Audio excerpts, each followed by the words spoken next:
Welcome to another episode of 5th Edition Dungeons and Dragons.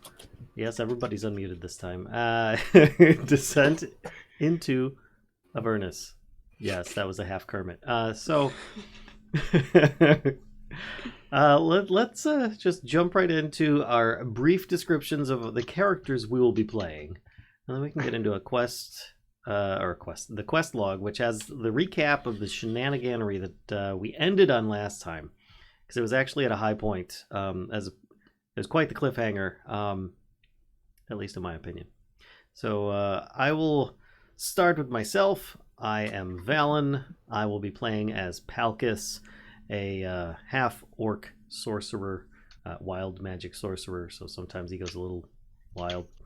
He likes to party. And then we'll move on down here, playing as Thorn. I am Ghostwoods, and Thorn is an Elven Gloomstalker Ranger. And moving on down, we have... I can't even read the... I'm like trying to read the names. It doesn't work so good. We've got NobiGit playing as... like you said, I'm NobiGit. I'm playing as Grimm, a wild hunt shifter, holy monk, at least until Kashcah kills me off. Again. You have so much faith. Yeah, again. I mean, faith is kind of a... And then moving down, we've got playing as Coyra. Hi, I'm Shy. I'm playing as Coyra, a half-elf druid. Somehow still hates that wood. For good reason. And then playing as Malvola at the very end. Hello, I am Nightcaste. I am playing Malvola. He's a Hexblade Warlock, Dragonborn. That's about it. Yep. And it's more than enough, in fact. So, he's got quite the presence. Then up from Malvola, we have Kashcah. Yes, hi, I'm Dungeon Master. And let's do the quick recap of last episode 15. On to Candlekeep.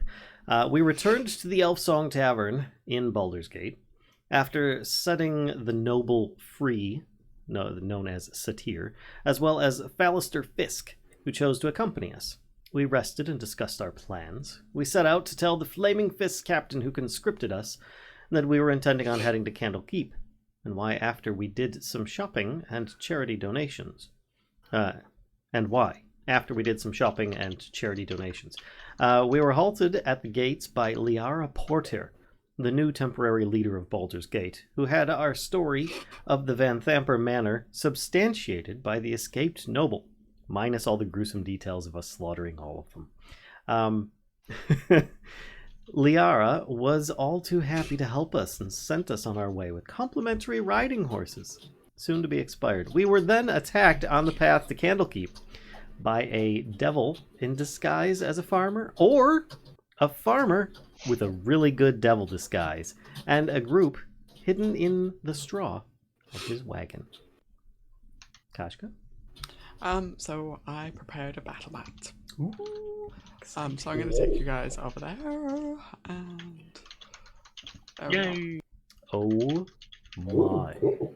I mean, behold the trees. And the super, that road. Wow. So anyway, so this is I put you guys off to... Copy paste is amazing. Yep. I put you guys off to the right here, because I know you said that you kind of stepped aside, to let the wagon come past, and you have to just kind of imagine that this wagon is stacked high with hay bales, which is what these three folks here jumped out of. And then this is the friendly farmer who is kind of riding on the front of it, and is taken to Friendly. the skies. Hey, maybe he just wants a hug. Yeah, right. He didn't hurt us yet. So I know you'd stepped off to the side, but if you want to kind of arrange yourselves in wherever you would be. There you go. Hey. Oh, thanks. Straw. That makes it so Beautiful. much better.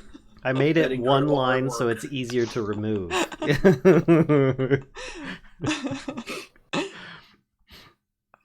This happens every time I Wait. Question. yeah. Were we coming from this side? Or like We are this? coming from the bottom. Yeah. Yeah, bottom we had up. passed them. Okay. Yeah. Or they were in the Crap. process of passing. I don't remember. Crap. From the way I understood it, they were like we had already crossed paths and they were beyond us, and then they turned on us. Mhm. Okay. Which means that I'm pretty close to the action because Palkas always likes to be in the rear. Yeah. Yeah, Yay. which means I'm also close to it, as I'm always either in front Which of means you we or should be, behind. what, more toward the back, I guess. If they were already passing when... Based on the path that each of us were traveling, this map is kind of upside down. But it's okay. We're not gonna... Well, considering we were technically headed south, yeah, I get your point, but That's anyway. true. That's true. Think of the bottom as south, or the Okay. bottom is north, and the top is south. Well, I mean, what I we could what rotate the cart. what and we I was failed just- to notice with our poor perception checks was that the horses and cart actually were going backwards down the trail. We should have realized there was something suspicious from that to begin with. Especially when the wagon's going beep, beep, All right, so Kashka, do you have an idea of the location of where the center of our group should be?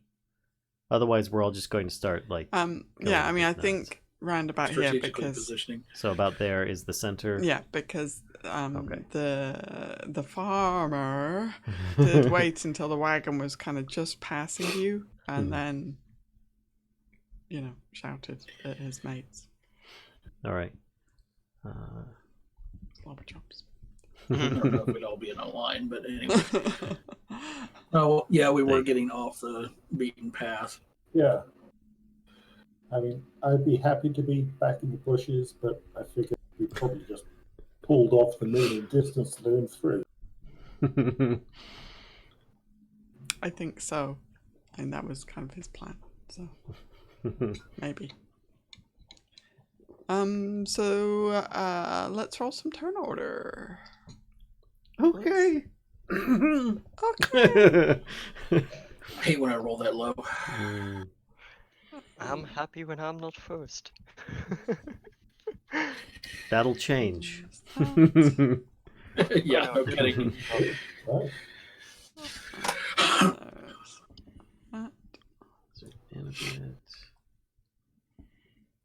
Oh, that's interesting. Oh, okay. Oh, okay. They I don't have the like it same when the token, DM that's why. says, Yeah. "That's interesting." Well, no, I just realized that because I'm because they're using the same character. Well, never mind. Why does hang on one sec? I need to fix Freya's. Boop. Boop. Okay, that's better. Yeah. So I think we've got everybody. Oh, that's confusing, the two tokens that are the same. Yeah, that's why I made these ones kind of red. You guys can see the red, right? Okay. Yes. Yes. All right. Definitely not an indication of who they're working for. We forgot about It's just a randomly chosen color. We forgot about Butt Spot. That's okay. I'm all right with Okay. Butt Spot. Sorry. Oh boy. It's a buttery one. So Grimm, these guys Yeah, have just jumped right. out of the cart in front of you. So let's just kick it off.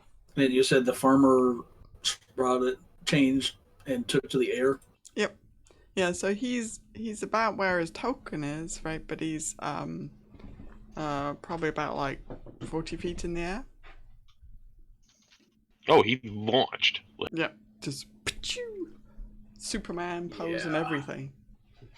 I'm not going to be doing much against him. Not right away, anyway. Oh, you know what? Actually, hang on one sec. Let me check one thing. Yep. He's up in the air. Oh, checking his flight speed. Okay, in that case, Yeah. Is maneuverability still a thing? It's totally light speed. Not as much. They simplified a lot of rules. okay, this is going to be interesting. Well, yeah, we've already been caught off guard by a farmer. So imagine when we run into some devils, we're in trouble. Well, Indeed. I'm thinking about managing to dismount beginning of battle, because what I'm about to do is probably going to spook the horse I'm on. That's right. I should get pony tokens. Do you guys want pony tokens or? We could just put some kind of token on our character. Maybe. You know, we can. I'm just not sure if I need to make a check to do. To get down. Let's face it, these Rapid- horses are emergency basically- rations, so there's no real reason to stay. The truth is out. But yeah, I'm dropping from the horse, shifting as I drop, which gives me, let's see, what is it, con bonus plus monk level, or no, plus level. It gives me 6 extra hit points, temporary hit points. I have a feeling I'm going to need them. And then the guy directly in front of me is getting fanned by the whip. 'Cause that's- What are the three guys? Are they humans or? They are humans. Rel- Yeah. At least at first glance, right? But yeah, Yeah, the right attack now would be they my action, shifting would be my bonus action, and yeah, that I don't feel like moving beyond that, so that Okay. ends my turn. Okay. So next is this guy's turn. And he, you see him kind of like start swirling his hands around, and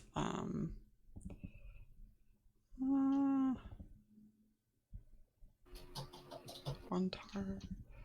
Oh boy. Let's do 1, 2, 3, 4, 5, 6, 7. Okay. Yeah.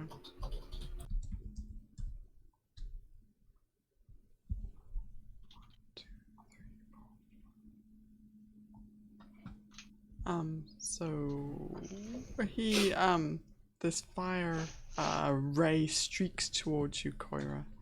And, but I think he might miss. Does 13 hit you? It is not. Okay. So streaks kind of past your shoulder and just impacts in the ground behind you, the grass, and, you know, ground kind of smoldering where this fire ray hit. Okay, fun. That's their turn. Thorn? Okay, I'm going to dismount. And, So is that 2 people that have dismounted now? Yeah. yeah. You know what I am gonna do? Hang on. Yeah, I think we I have need a it. solution. We can like Oh boy. shrink these guys down. Like this. Okay. Right? Mm-hmm. And I'm going to try to stab that guy a couple of times.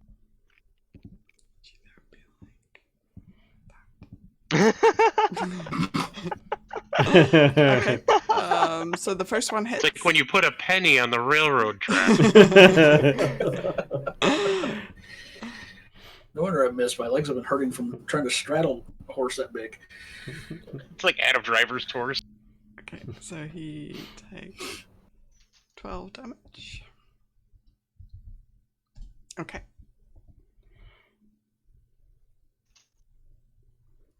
Anything else you would like to do?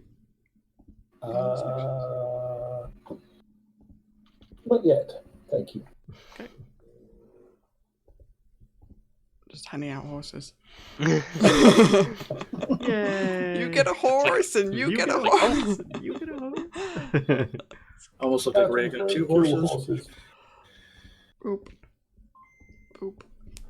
And okay, so next is these guys. Actually, it's their turn. So there we go. Everybody got horses? I think so. Then they're going to retort. The horses are? Good job. You must have given us war horses. Funny guys. They have long swords in hand, and they're going to swing that at each of you. And then this guy's going to actually run up to Palkas or Coyra, probably Palkas, and swing at you. So let's start at the top. This guy swings at Thorn. Does 15 hit? That's a miss. Okay. And then this versus Grimm. Sorry, Grimm. No, that misses. And then Palkas. Yeah. That misses. Oh, that was almost max damage. Okay. And that is their turn. You guys just laugh when I say kashcah's out to get me. Coyra.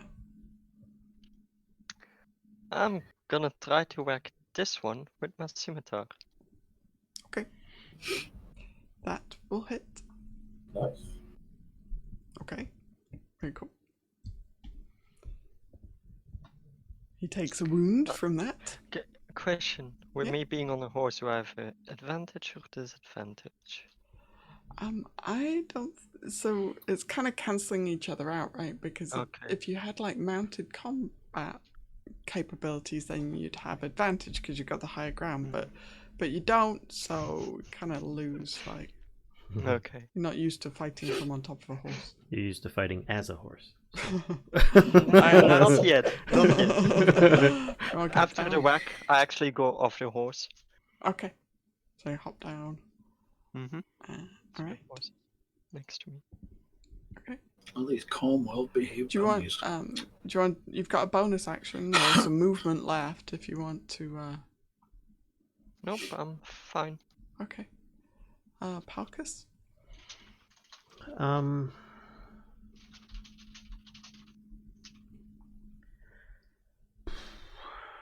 All right, Palkas is gonna do a combination of stuff. Okay. He is going to use. He's going to cast spell. Just to say that straight out, but he's also going to use sorcery points at the same time. He's going to do a quickened careful spell. So he's using both of his meta magic abilities, which uses 3 of his 4 sorcery points. And in fact, So I know what quicken does. What does careful do? careful means that he can carve the spell around his allies, so that they will okay, that's like automatically the shape. pass any saving throws Oh, I see. on it. Okay. And if he casts a spell that if they pass, they take no damage, even better. So first, I guess he's going to dismount, and he's going to move over here. Okay. And then he's going to cast the spell. He's going to do a quickened careful spell. He raises his maul in the air, and Like you just don't care.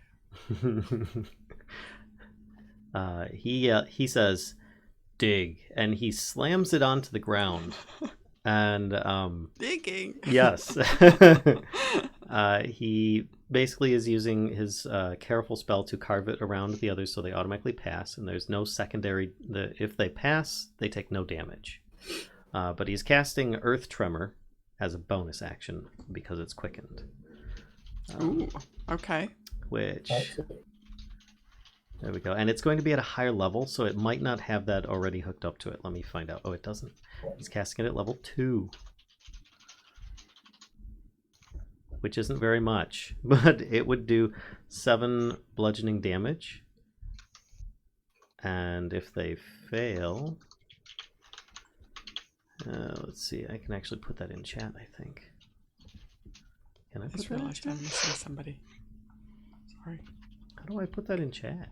I mean, That's weird. It is in chat. I know, but the entire description. Oh, So each creature other than me in the area must make a dex save. On a failed save, creature takes, in this case, 2d6 bludgeoning damage and is knocked prone. If the ground in that area is loose earth or stone, it becomes difficult terrain until cleared, with each 5-foot diameter portion requiring at least a minute to clear by hand. So wait, hang on. So this hits everybody? In a 10-foot radius of Palkas, which is going to be... Hold on, I'm clicking the wrong thing. 10 foot. It would get all 3 of the goons, but because of the shaping thing, everyone but... I mean, we'd all be... the wagon's going to fall in a hole. So it just makes it difficult terrain. How many? Is there a limit to how many you can shape around? Yes. What's the limit? Number of creatures up to your charisma modifier, which in this case is 3. So it's just the friendlies. Yes, the ponies get affected. I'm sorry. Well, I didn't realize that. I suddenly am like, expecting to keep them long anyway. Emergency rations. If the wagon survives, we might be able to salvage that. Maybe. I've been thinking that this whole time. I'm thinking, they've got 4 legs. They're better stable on the ground. But if they don't bolt and run into the wild. I mean, they might not. These guys might not even take any damage. But he does the earth tremor as a bonus action. Okay. All right. Do you want to make your roll for that, please? Roll for what? I'm assuming it's not a cantrip. It's already in chat. Oh, I see. The D20. Yes. Yeah. This is why I proclaimed it earlier, because I forgot. Nice. And then I'm going to start rolling. It's a 10. These. Okay. Yay! Especially since you moved right next to me before you did that. And it's really foggy all of a sudden. Not this again. I mean, last time it worked out good. DC was 13. Okay, so this guy, he falls down. And this guy also falls down. Take away that, because I'm no longer on a horse anymore. I'm going to take away the whole... And then so this damage, the 7 damage is just automatic, like... It's just automatic bludgeoning damage. They are knocked prone. Alright. And then with his action, he is using a cantrip. And after yelling dig and slamming his maul down, he then swings it around at the guy that's in front of Coyra and says, boom. And then tries... Oh, I hit the wrong thing. Hold on. I got to hit the maul attack for not that damage. So he tries to hit the guy with a 17. 17 just hits. Okay. And then the maul damage, 7 bludgeoning.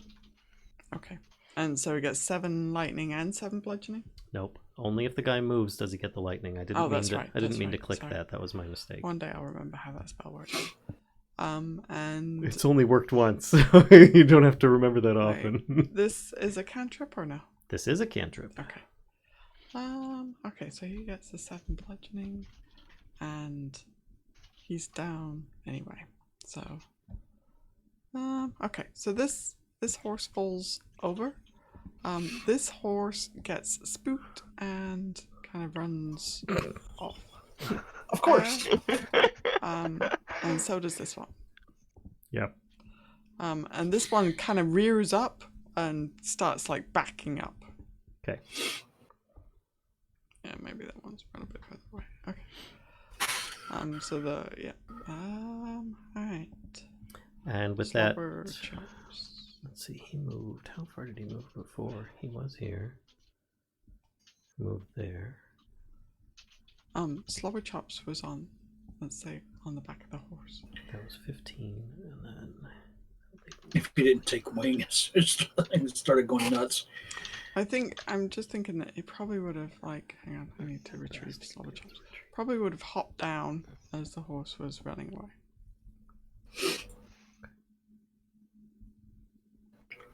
The distance reaches here. And then, due to the difficult terrain, Palkas will provoke an attack of opportunity and retreat. But he'll only provoke. Oops. He'll only provoke an attack of opportunity for 1. Hold on a second. Let me draw that. Can you do attack of opportunities while you're on your ass? No, they're doing it on me. I'm saying but they're on they their both ass. fell down. Oh. Yeah, they both. Anyone that ones near could you. potentially do an attack of opportunity got knocked down by your spell. Yeah, that's a good. Although I imagine they could kind of like sideswipe at your Yeah, ankles. I'm gonna give them disadvantage because they're trying to do this fall. Yeah. I guess. I mean, they would get disadvantage from being prone. Yeah. But this guy here, because Palkas attacked him, doesn't get to retaliate with his mobility feat. So it's then, just this guy that gets to swing at you as you move in. as he moves away, and I don't know why I thought I turned that off. Sorry. Right, he's going to swing at you with his. Oh, he might hit anyway because he swung pretty good. Yep. Okay.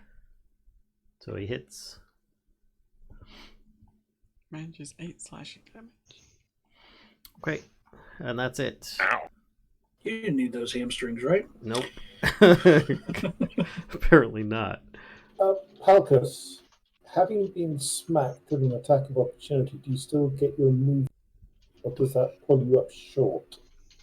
I don't That's. remember. Do I still get my No, movement? it only does that if somebody has like the sentinel feat. Right, okay.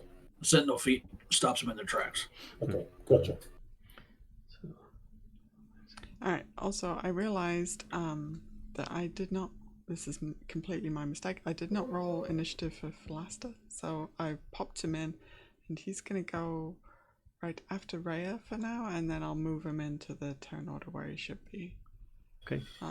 Let's say he was like holding his. No, that's just okay. He's just surprised, that's all. Yeah, Palkas, anything else? That's it. Okay. He spent a lot of stuff just then, so Alright. I do 7 points of bludgeoning. So Rhea's gonna hop down, and she's going to take out her crossbow and fire upon the fella in the sky. So she's gonna try and do that, and she's gonna miss. Yeah. That's what she's good at. Philaster is also gonna hop down. Actually, hang on one sec. Let me check something. Oh, okay. Philaster's also gonna hop down, come around here, and he's going to first of all, I'm gonna check one thing really quick.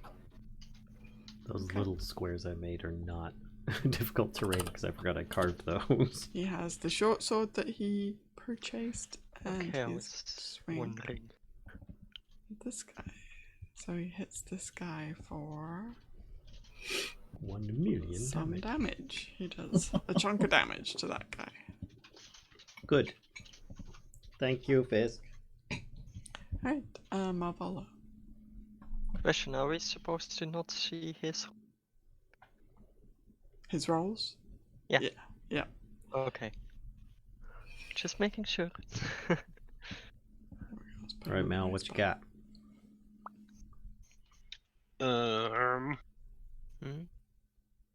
Giddy up.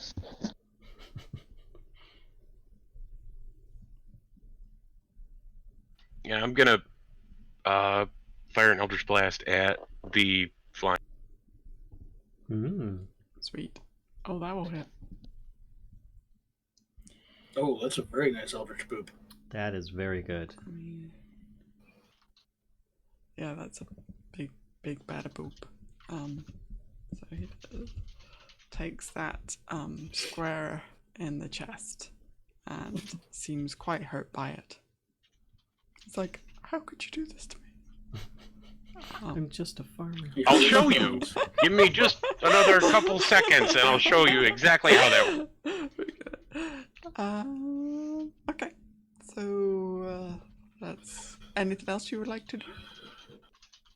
Not How many more actions are you going to give him? I can click that a lot, you know. Machine gun Eldritch Boop. Well, yeah, it gets there. I know. I'm waiting for one more level, and I'm gonna be. It's like, oh boy, that's gonna be wrong. Oh god, I'm afraid. Grimm. Okay, he's still good ways up in the air, right? Yep. So my sunbolts won't hit him. I'm ironically not as worried about this guy that's on the ground at my feet. But you Let's get pull advantage out to a hit him long- right now. Yeah, but I'm more worried about Flame Spitter up there. What's Let's the pull up Huh? range on your sunbolt? 30 feet. I'd have to practically That's jump like onto the that wagon. much. 30 I thought about jumping onto the wagon. And then the wagon fell in a hole. Yeah. Whoopsie. So we're gonna do this. Does that hit him, Mr. Flying Guy? It does not unless you have advantage for some reason. Crap. And for my bonus action, we'll try an even worse shot. This is why I don't use longbow very often. And yeah, anyway, Okay. You staying where you're at? that ends my second round of super effective combat. Wow. You're not a Pokemon. Right, he is going to do the same thing again. I kind of look like a Pokemon. Let's do a quick. Diglett. No, feline, not foresight. 1, 2, 3, 4. Of course, the fact that I didn't hit him means Malvola is still more of a target than I am. You'd like to think But he'll probably, yeah. And he switches his target to you, Malvola. And does 17 hit you? No. Okay. You see this fire ray shoot past you. And he's going to kind of move in this direction.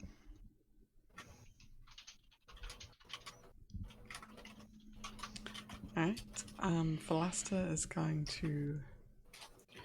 Oh, I forgot.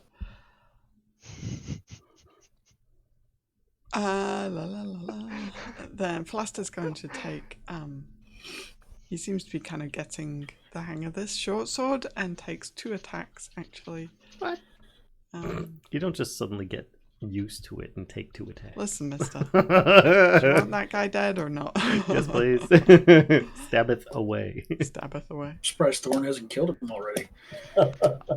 So he manages to land one of the blows. Thorn's an equal opportunity assassin. Wait, where does he have? Okay. Right, and he also does some extra,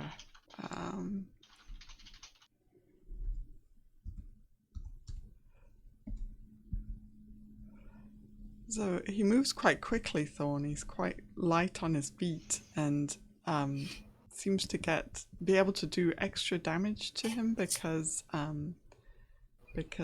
the guy's not paying as much attention to him.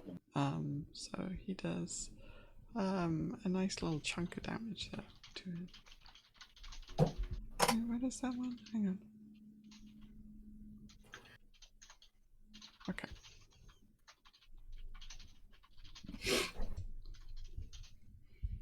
Alright, then Thorn, it is your turn. Okay. This I guy's- will bonus action Hunter's Mark on this guy Okay. and then stab him if I can. He's looking quite hurt at this point. I cannot. Trying to think of a reason why you'd have advantage. One does not spring to mind. Okay. Not this guy, unfortunately.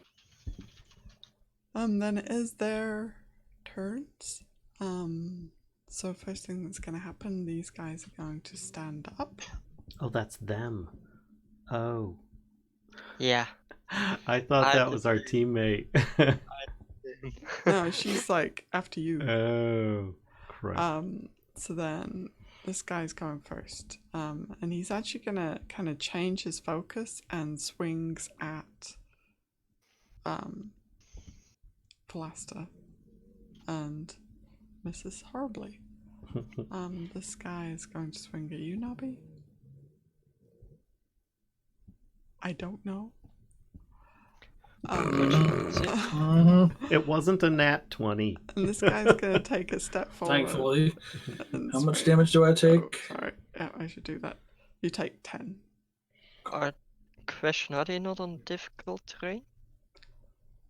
They are. Difficult terrain means you just move at half move. the speed. Yeah. normally Yeah. would. Correct. Thanks.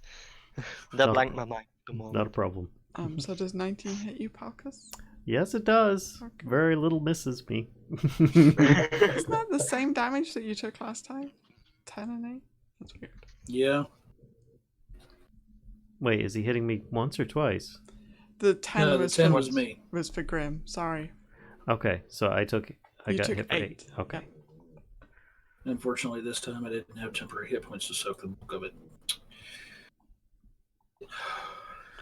Coyra. Oh, you're not dead yet. Coyra. I'm Yet gonna being the attempt- operative word. I'm gonna attempt the same that I did to this guy earlier. That does not hit. Which I kinda thought it wouldn't. Now let me see one thing really quick. If it says casting time 1 action, that means it's not a bonus action? That's correct. Correct. Okay. That's the end of my turn then. Okay. Palkas. By the way, the guy that moved in to attack me, he takes He 7. takes the 7. Yeah. Thank you for the reminder. I would never have remembered.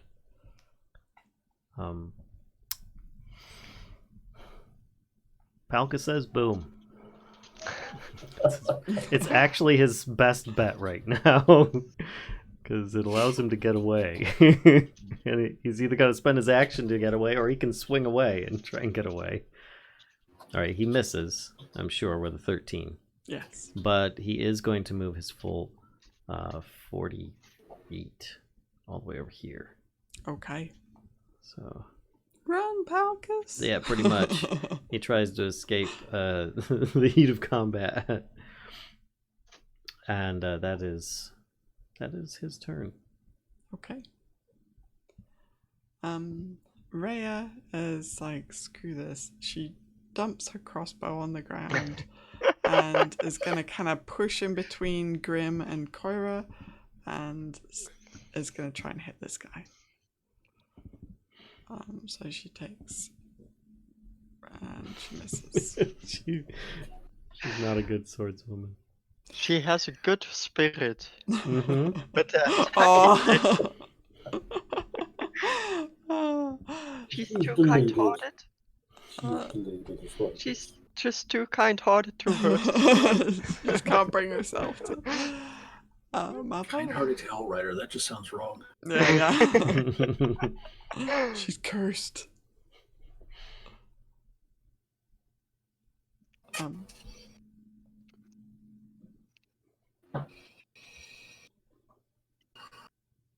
Is she done? Mm-hmm. Okay. I am Sorry. going to slide off my horse, and I don't know. I kind of want to tell it to come over here, like just not run away, but back off, kind of thing, so that it's not in immediate vicinity if I explode. Okay. You kind of like just push the horse in that direction. Yeah, a little bit, Okay. The horse will And take the then- hint and back up. and then fire shot at the flying guy. And that does not hit unless you've got advantage for some reason. I can't think of a reason why it would. Yeah. That misses. Anything else you would like to do? Not at the moment. Okay. Alright. Then Grimm, it is up to you. Okay, I've had enough of this guy. Kitty cat's angry. Get him. First, we'll give him a swift kick between the legs. That hits. Told you I'm angry. For Really 8 points of angry. bludgeoning damage. That hurts. Is he still up? He is still up, yeah. This guy's looking fairly healthy. It's the one that Then Thorn we'll is- give him a nice punch. that also hits. Ow. Oh! He is definitely crying, yes. And since I didn't mention it before, but I don't know if it's too late. I was going to use a key point to do flurry of blows. Go for it. And for the second of the flurry of blows, should have saved my key point. Yeah, that ends my turn. Okay. Nice chunk of damage there too. Yeah. Attack me with a sword, will you? How crude. A friend in the sky is going to fire at you again, Malvola. Does 16 hit? Nope. Okay. He sucks at this, apparently. He's about ready to give up and do something different. Oh, it's gonna be hilarious because it's gonna be like pew pew pew back and forth between the two of us where neither of us are doing anything, and then It's Thorn's gonna like stab the shit out. You just see Thorn under him. Like how Thorn got 30 feet up in the air, I don't know, but that's the way it's gonna play out, I'm sure. Or Thorn Thorn will just pull out his longbow and start Oh yeah. rapid firing. Well, don't bring logic into this. I was just imagining Thorn standing under him with his knife trying.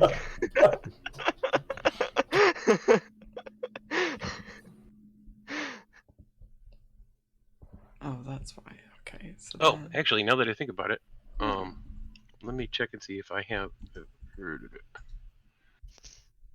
It is as a bonus action. I will use my Hexblade's curse on the flying guy. Okay. Yes. Does his mother now smell of elderberries?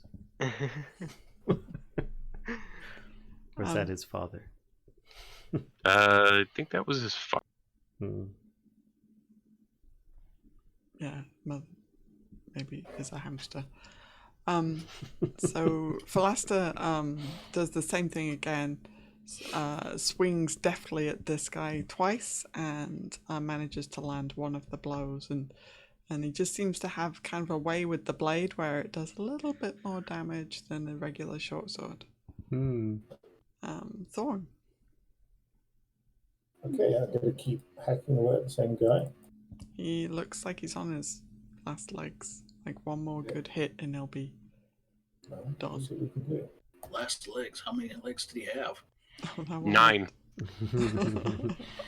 I think that one hit this time. Oh. It's... So Oh. that's Okay. I was like, oh, it's so close. But yeah, you I don't know. finish That's him. a good hit. That's a pretty good hit. And then Wow. Hunter's Mark. Yeah, it's a good hit. Yep.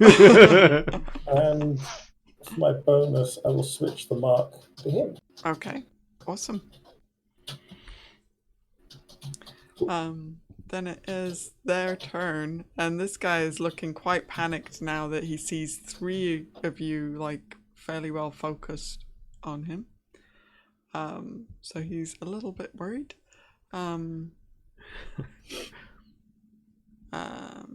This guy's going to take a step back in this direction and attack. Hang on, let's see.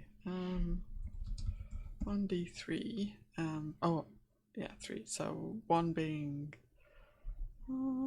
Okay, so he's attacking Rhea this time, and then this guy's attacking Coyra. So let's do the first one. Veteran v Veteran. He does hit Rhea for 6 points of damage. Daggone it. Somewhere. And then he swings at Coyra. This guy does. And definitely misses. And definitely misses. Coyra, would you like to swing back or He's gonna do get the something scimitar. else? Like Oh, I said, he's yeah. getting the scimitar. Getting the scimitar. Okay. Nice. Nice. Right. Okay, doke. Anything else you would like to do, Coyra? No, I've been looking, but there's not much I can do Okay. that I want to do, I Oh, should yeah, say. no worries. Actually, yes. How far can I move because of the difficult terrain block that I have in front of me, like this block? So these blocks now, instead of being 5 feet, they now count as 10 feet. So like, Okay. If you want to So- just ignore the whole feet thing, just units. It's 25. Yeah. If it's 25, then basically that I could move.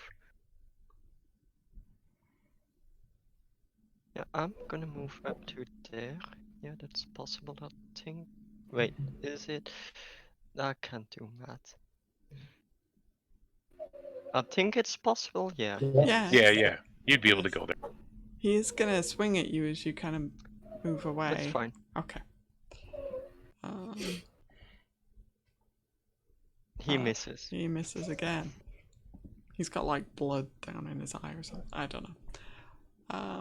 Okay, then Palkas. Oh, sorry. Any bonus actions or anything you want to do? Nope. Okay. Palkas.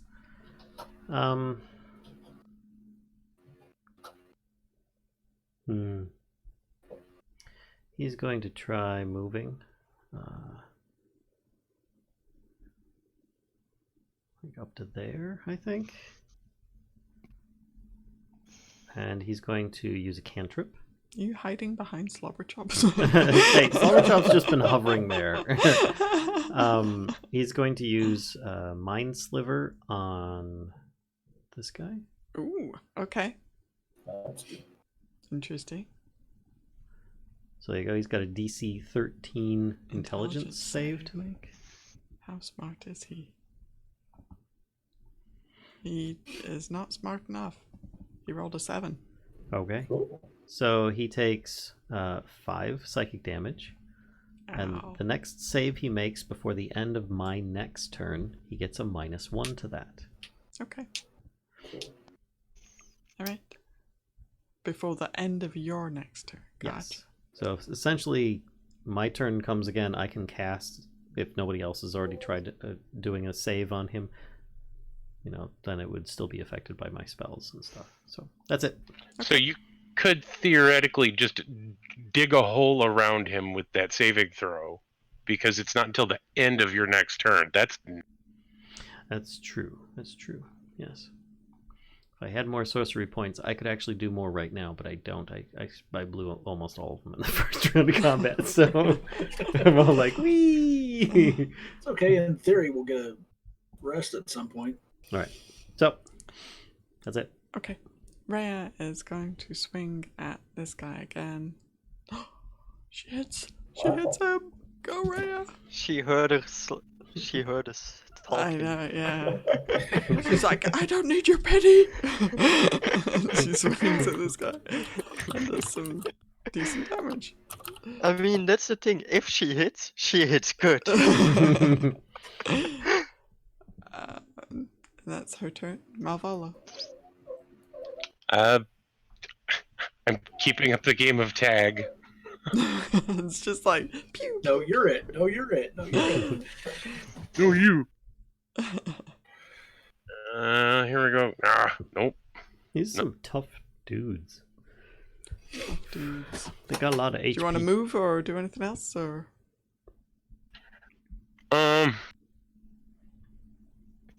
And I don't know. Yeah, I think I'm gonna come more this way. Okay. Interesting. Alright, Grimm. Dingleberry's still standing. He's got just under. He's kind of medium well done. I love your description. See how he does with this. That hurts. Ow. A lot. Then I'm gonna lob another one at the one there. Wait, he's still standing after 8 points of radiant damage? He is, yeah.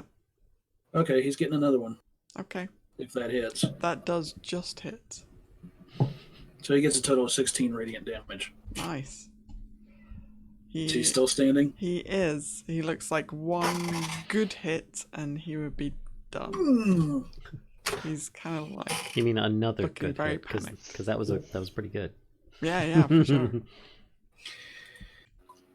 Right. Yeah, except I'm kind of out of hits at this point. Oh, I feel you.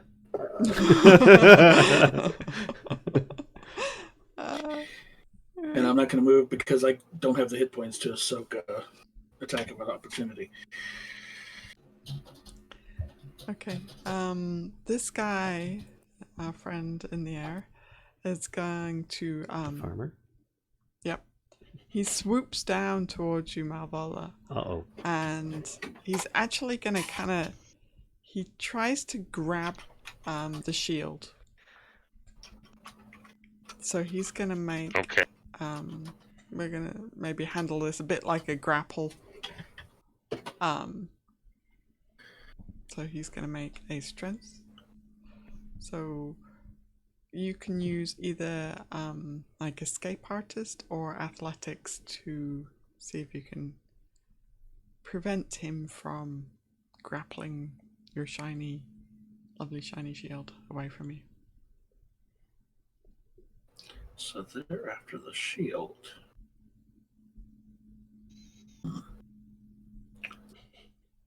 You said athletics or what? Or it's not. It's acrobatics. I said escape artist, didn't I? Yeah. Sorry. That's 4th edition. We're on 5th edition. That was 3.5. Neither. Oh, you're right. 3.5. The same roll either way for me. So. Okay. I don't think this is gonna go well.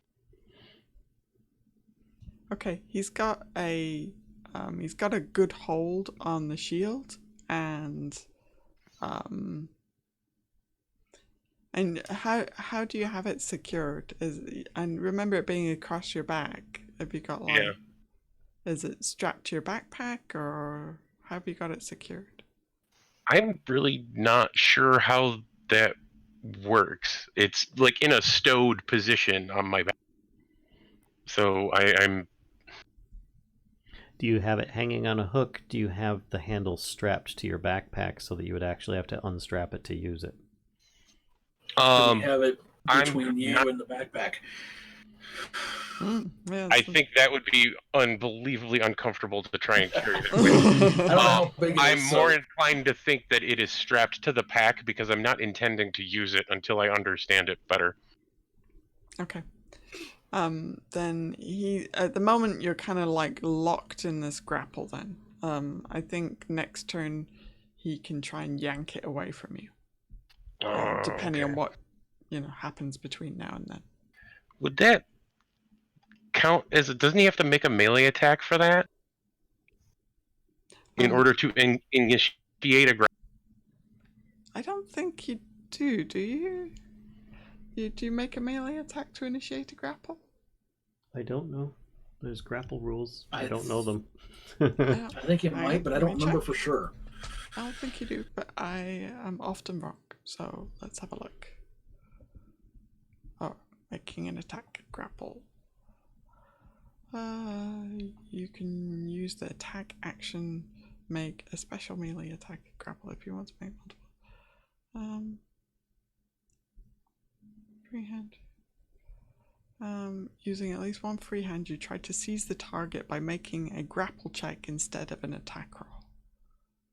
So strength check contested by the target's athletics or acrobatics. There's another kind of grapple where some monsters will have an automatic effect if they hit. Yeah, which is like an entangle kind of thing. Yeah, so... Okay, so that's what he's up to at the moment. He's kind of got his arms, or one of his arms is kind of locked around the shield, and he looks like he's gonna like try and pull it off you. Okay.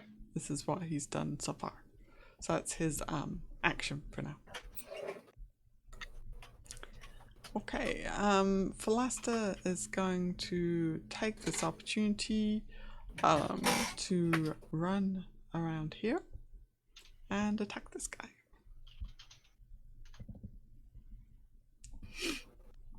Oh, he crits. Nice. So Yeah, he does. he definitely seems to recall how to use a kitchen knife. He doesn't finish I him. don't But, mind. yeah, but he does some 9 points of damage to that guy. Wow. Okay. Well met, hero. Thorn, you're like, can we trade Rhea for Philasta? Nope. Thorn. Hey, Philaster, you want to go to Avernus? How do you feel about hot, dry heat? Hot, dry heat? Hot, dry weather. Yeah. Thorn, it's your turn. You're muted. I'm going to keep on attacking the same guy. Apparently I miss. Okay. Mm. Okay. Then it is their turn. Boo. This guy looks completely panicked. He's just like, feels like he's surrounded. Doesn't think that he has any chance of escaping, so he just like swings wildly. So we're gonna do a random roll again to see who he's attacking, and he is attacking you, Thor. He's just kind of swinging wildly. I was waiting for Arms of Hadar. Oh, shit! And he misses. Okay. And then this guy is gonna swing back at Philaster. Ooh, I don't know Philaster's AC. What is your? Oh, he does hit him. Okay, and does 9 points. So they're exchanging blows over there. I'm not the only one with crap AC. All right. Oh, okay. Coyra. One question before I decide what to do. Can I use my scimitar as a bonus action as I can't figure that one out?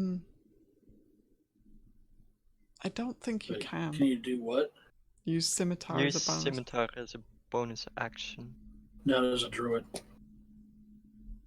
Oh, but And it depends on how you want to use it. If you want to use it to pry something, that would be different from trying to attack I someone. Yeah. should have realized this later. I'm gonna use my bonus action to cast my flame blade. First thing I do is put it like in the wagon next to me so that thing starts burning. Okay. Not so much for using the wagon. Just in case things want to jump out of it, they'll have a warm time. Then I walk back here and whack this guy with my flaming scimitar. Okay. Nice. That's this one. Oh, that hits. That's very nice. And you finish him. Oh yeah. You kind I of was tired of standing him trying Whoa. to hit me. You cut him and cauterize the wound at the same time. Yeah, this flaming blade, like, you stab him in the back, just in this flaming blade, like, Philaster's like, whoa! As it, like, protrudes from the I was ground. actually planning on just using cast flame, set that thing on fire, and scimitar him, but then I realized, wait, I have a flaming blade. That does the job. Yeah, for sure. Yeah, there's kind of curls of smoke coming up from the wagon now, so. Hasn't, like, gone whoosh yet, but... I wouldn't expect it to go. but it's- No, but it is full of hay. It is full of hay, Yeah. so... And if it's full of people, you're gonna have a warm time. Alright, Palkas. Palkas looks over at Devil Farmer and sees Malvola and the Devil Farmer in like a grapple, essentially. Mm-hmm. And Palkas originally was opening his torch bag, looking in that direction, but upon seeing the tussle, then closes it and holds up his maul and aims it as if it's some kind of rifle or something in that direction, and he yells grind, and he casts Mind Thrust at level 2, which it is a level 2 spell. So Okay, so he gets an intelligence save. So if he succeeds, it's half damage and no effects. Is that right? Mm-hmm. Oh, but he gets a -1. Correct. For last turn. So I'll just take 1 of this. At least this time he's not standing next to me when he casts a higher level spell. So He's like, do I fling a projectile or do I attack his brain? All right, I'll attack his brain. So he rolled a 13, so with the -1, he fails. Yay! Son of a bitch. I love it when a plan So he comes takes together. 11, is that right? 11 psychic damage. 11. Oh, let me check actually. And that was a second level spell? That was a second level spell. And I get to I roll a d20. Okay. So there we go. I roll the 6. Okay. I was more worried for slobber chops. And he can only take a dash or a disengage action on his next turn. Oh, okay. Wow. I like that. He's like, leave my friend alone. I don't like that.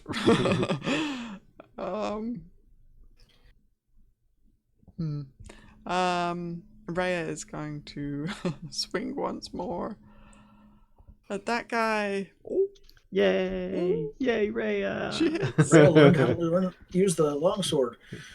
Oh, the guy could take no action. There you go. I like that No one action. best. That's the Okay, so best no one. action Yeah. or dash or disengage. Right. God damn it. Okay. So she takes that guy almost down. What does it take to get this guy? Jeez. He's swaying and it's got blood kind of oozing from multiple wounds and Takes Rhea looks to hit pale more. and sweating and yeah, it's not good. If you just look at him wrong, basically he's gonna fall over it. Malvola.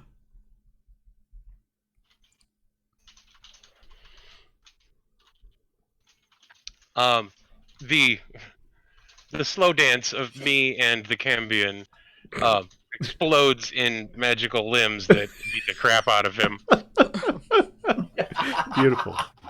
Beautiful. Okay. Oh, you want a hug? Here you go. That's good. Alright, he does have a decent strength. Let's see what he can do. Yeah, so he rolled a 21 on his strength save. So does he take half damage or? Ooh. On a failed save, they take. On a successful save, the creature takes half damage. So he would take 5. Okay. Alright. Why did that not prompt as a higher level cast? Oh, I don't know. Might not have had that box ticked. Yeah. Well, I mean, normally it asks. That's why I didn't think it. That was one of the ones you had to enter, though, wasn't it? Oh, yeah, you got a point. It's too late now. So, moving. Okay. Alright, Grimm. 5 points of magic punch damage.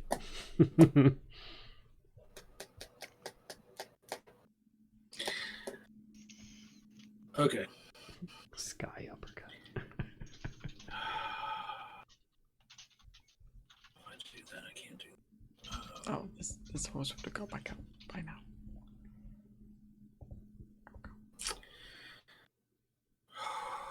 Good. Okay. Call.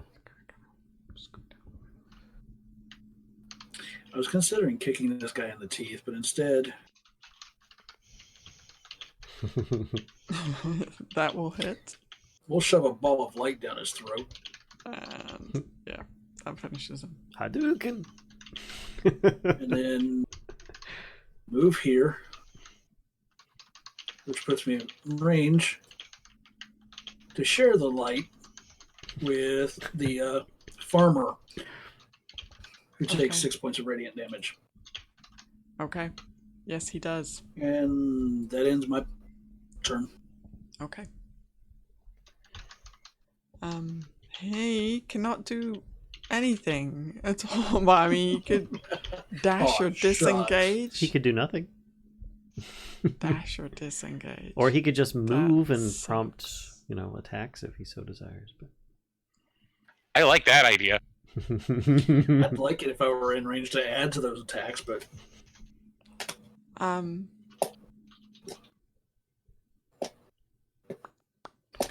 Yeah, he's gonna Especially when move. He's finally on ground level. He is going. Well, sorry to Was. disappoint. Right. But Knew it. he's gonna fly up in the air again. Okay. Doesn't that prompt an attack of opportunity? It sure from... does. Get him. At least he is no longer trying to grab your shield. Hit his Now, wing. Can I cast a spell as an attack of opportunity if it's a can? Only if does it'll it have to? has to be a reaction. If it says casting reaction time. and for the casting time, yeah. There are some spells and cantrips that do that. But... Like Featherfall. Yep. No, that is an action. So I am going to. Does a 21 get him? I hope so. It sure does. Bonk. That's the exact sound it makes too. I like that. So As he's flying up, the flail clips his knee. it does. It doesn't seem to damage him quite as much as usual, Even though it's silvered. even though it's silvered. It does count as a magical weapon because it's my packed weapon. Ah, then it does do regular damage. Ha! Bonk. Yeah, I learned a trick from your boss, butthole. Kashcah, could you do me a favor? You maybe. Would you mind putting some kind of winged effect on that character? Oh, when he's flying? Yeah. Yeah. Let's see what we got. Thanks. What have we got? Like that. Yeah. How high up is he? He's about 30 feet up. Okay. You don't have to do the math to figure out the diagonals. 5th edition is designed to just pretty much work on a 2D plane. But if he flies up too high, then obviously that's going to be... Yeah. But that's why I was wondering just in height. Philasta is going to he kind of reaches Coyra, you see him reach down and kind of like he's going to take his turn basically to switch weapons. He puts his short sword away and then reaches down to this guy's body and picks up what you see was attached to what this guy had on him, which is a crossbow. So he picks that up and he kind of like walks. Oh, I just gotta grab him and walks over in this direction. I hope this crossbow wasn't too damaged by the fire. Nope, just the dude. So crossbow's okay. Alright, Thorn. Okay, bonus action, switch the Hunter's Mark to the Devil. Okay. Then switch to longbow and shoot at him. Okay.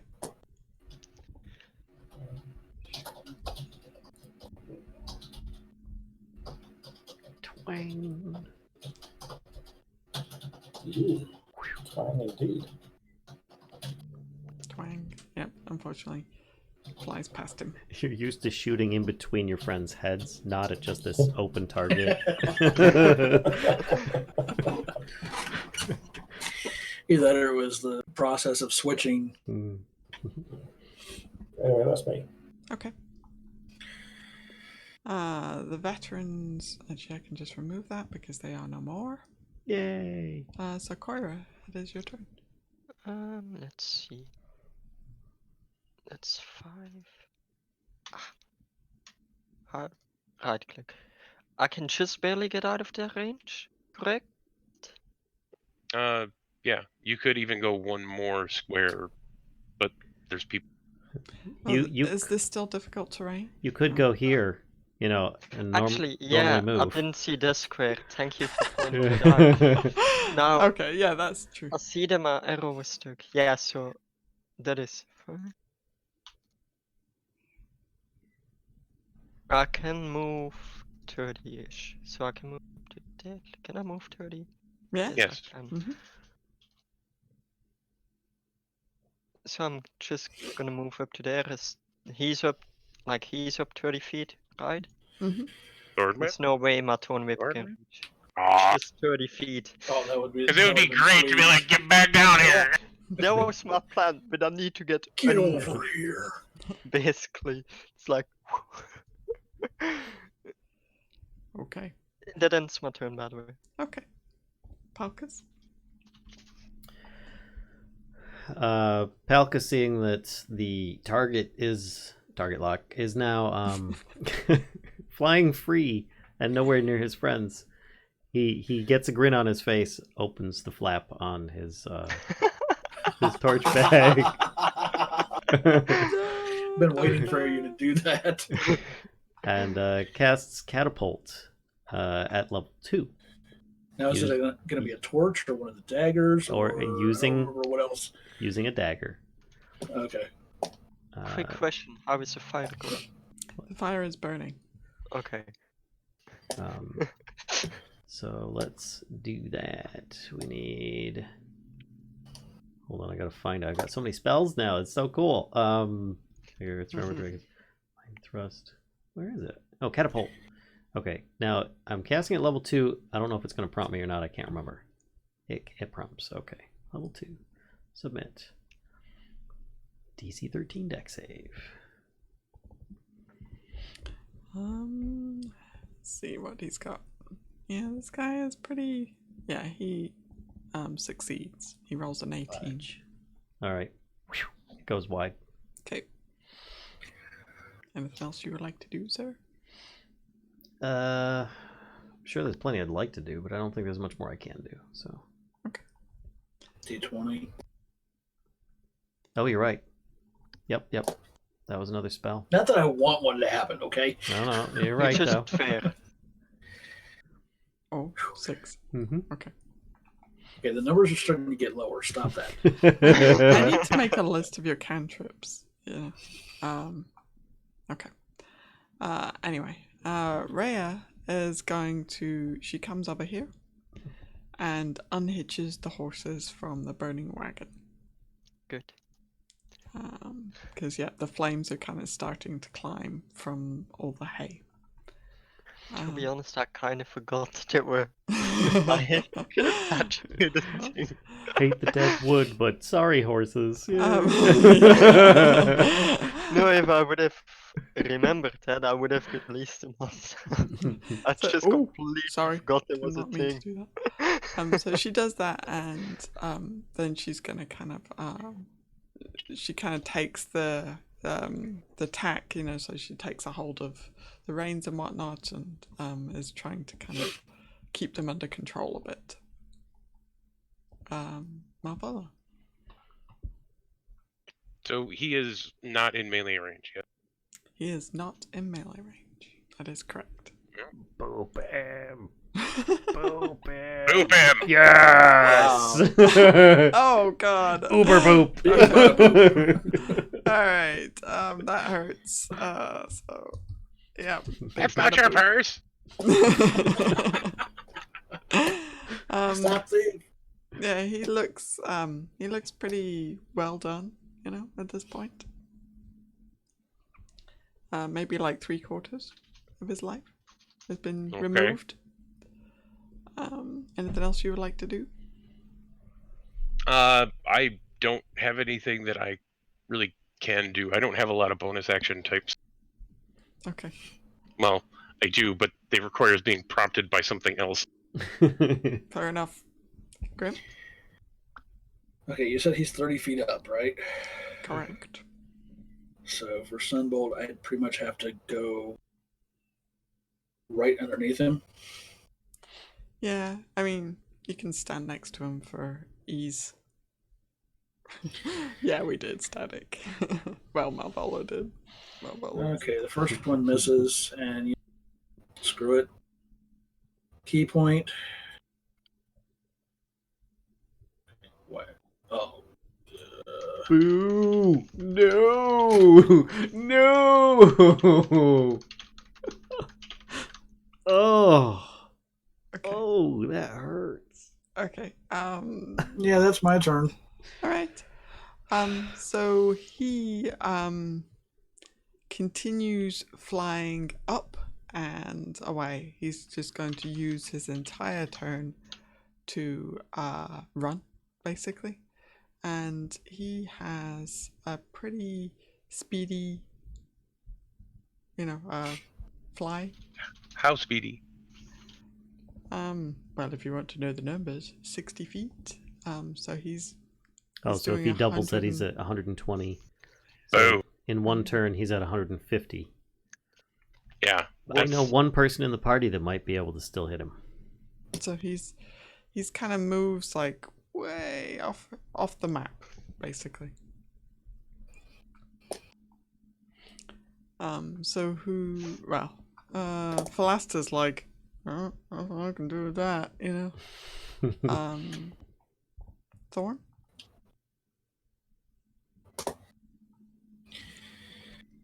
I think you're the only one. I think. Take the parting shot. Nope. Oh, Sorry. Dang, so close. So I think the best I've got is 120. Yeah, same. Best I can do is 120 as well. Okay. Same here. Here comes 30 for Coyra. me. If I switch back to longbow, Coyra with a And I then summon Coyra turns nature to into a giant destroy. eagle and goes and tears him apart. eats him for breakfast.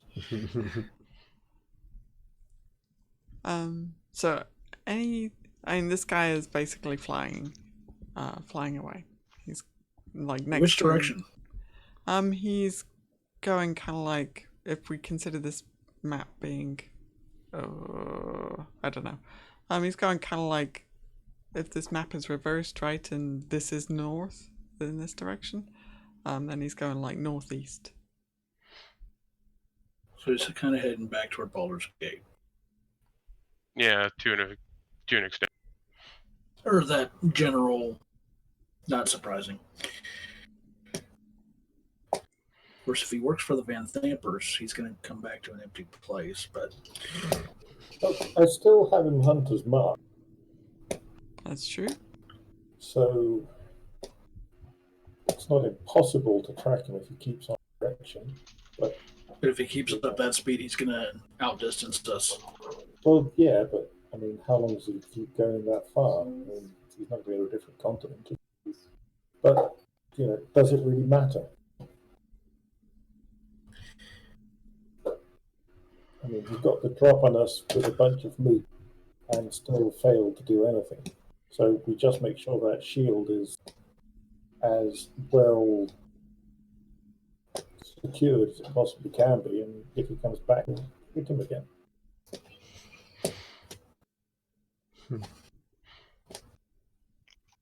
Yeah, I don't think we have any choice but to let him go at this point, unfortunately. Palkas starts gathering horses. Coyra actually walks up to Palkas and asks if he's okay because he kind of went away from the fight for a bit. So she's worried about him. As he's tending the horses, he doesn't really respond much. He seems to be very out of breath. That's on myself, by the way. Mm-hmm. Okay. And he looks like he could use a break.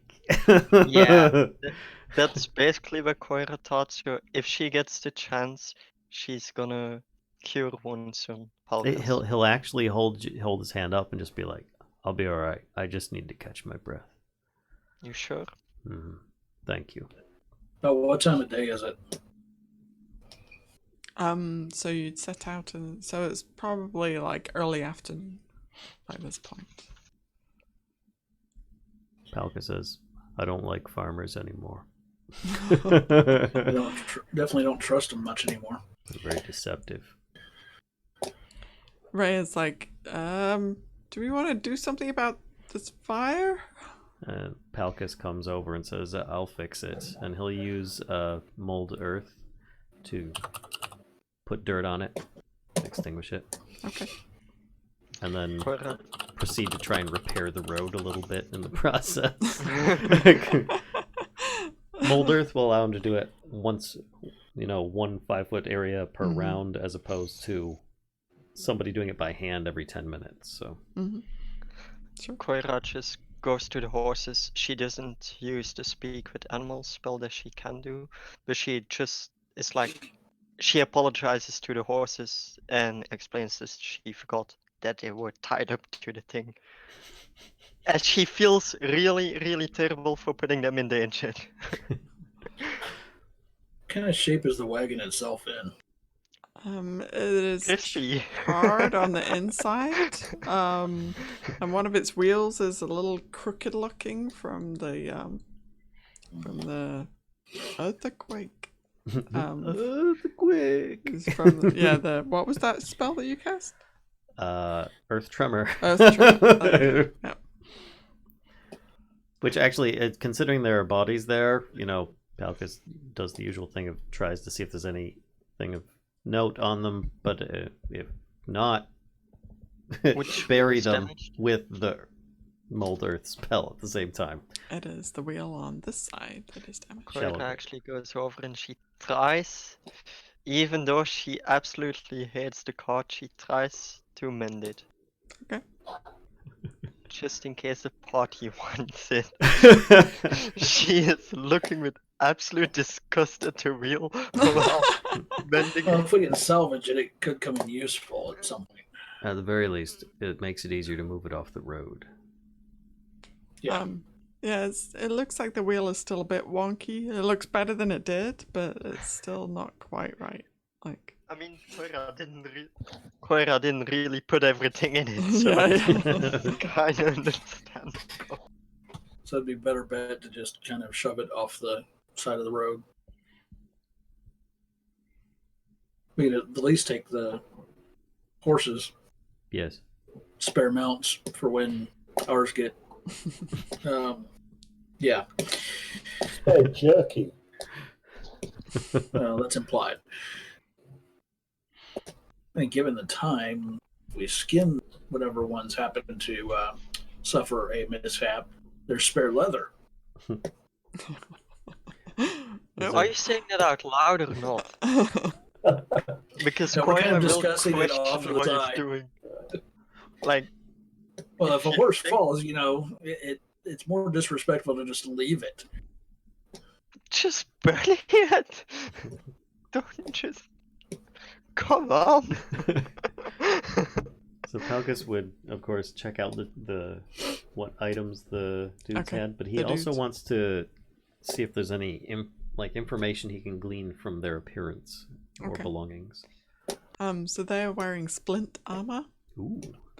and they had long swords, and there's an extra heavy crossbow.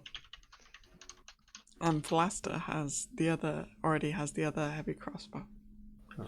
He'd gather the bolts and give them to Philaster. Oh, okay. Cool. And Palkas is considering burying them. It says, should we just bring the bodies with us to turn in at Candlekeep? They prefer books. Philaster is kind of like furrowing his brow at this idea. He says, all right. And he proceeds to just It's bury going them. to take us almost a week to get there. I don't want to smell bad. Yeah. Especially on the back of a horse, probably behind us, since the wagon's not useful. Okay. I mean, we could boil their heads, clean the flesh, and take the skulls if you want a memento or something. We could make a whistle out of it.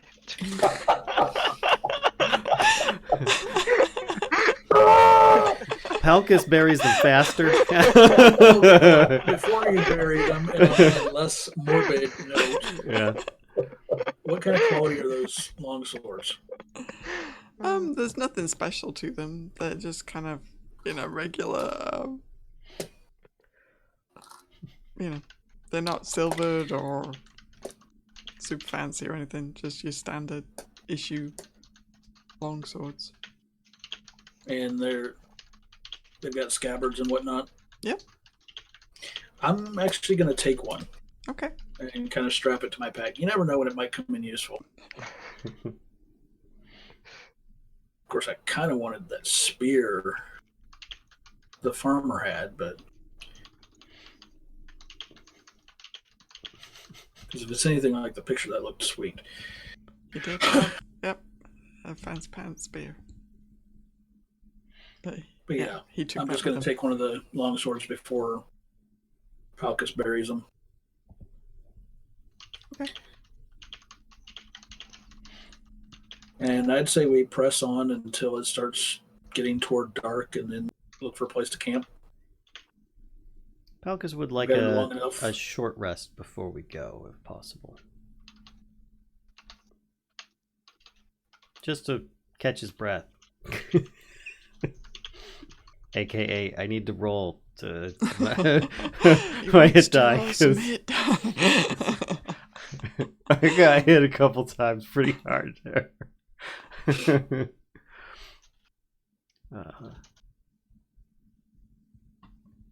Let's keep going with that. Hey, that's better. Wait, why is it D4? My hit die is not a D4. Is it? It is now? No, I Why don't is know. it a D4? I thought it was a D6. For Yeah, me, I it's a think you're D4. D6 too. I think you should both. Yeah, it doesn't sound right for, You should both be especially D6. for. Yeah. Alright, let me just roll an advanced Yeah, dice roller. 6. This right? Sorcerer is definitely 6. 1d6 plus, what's his con?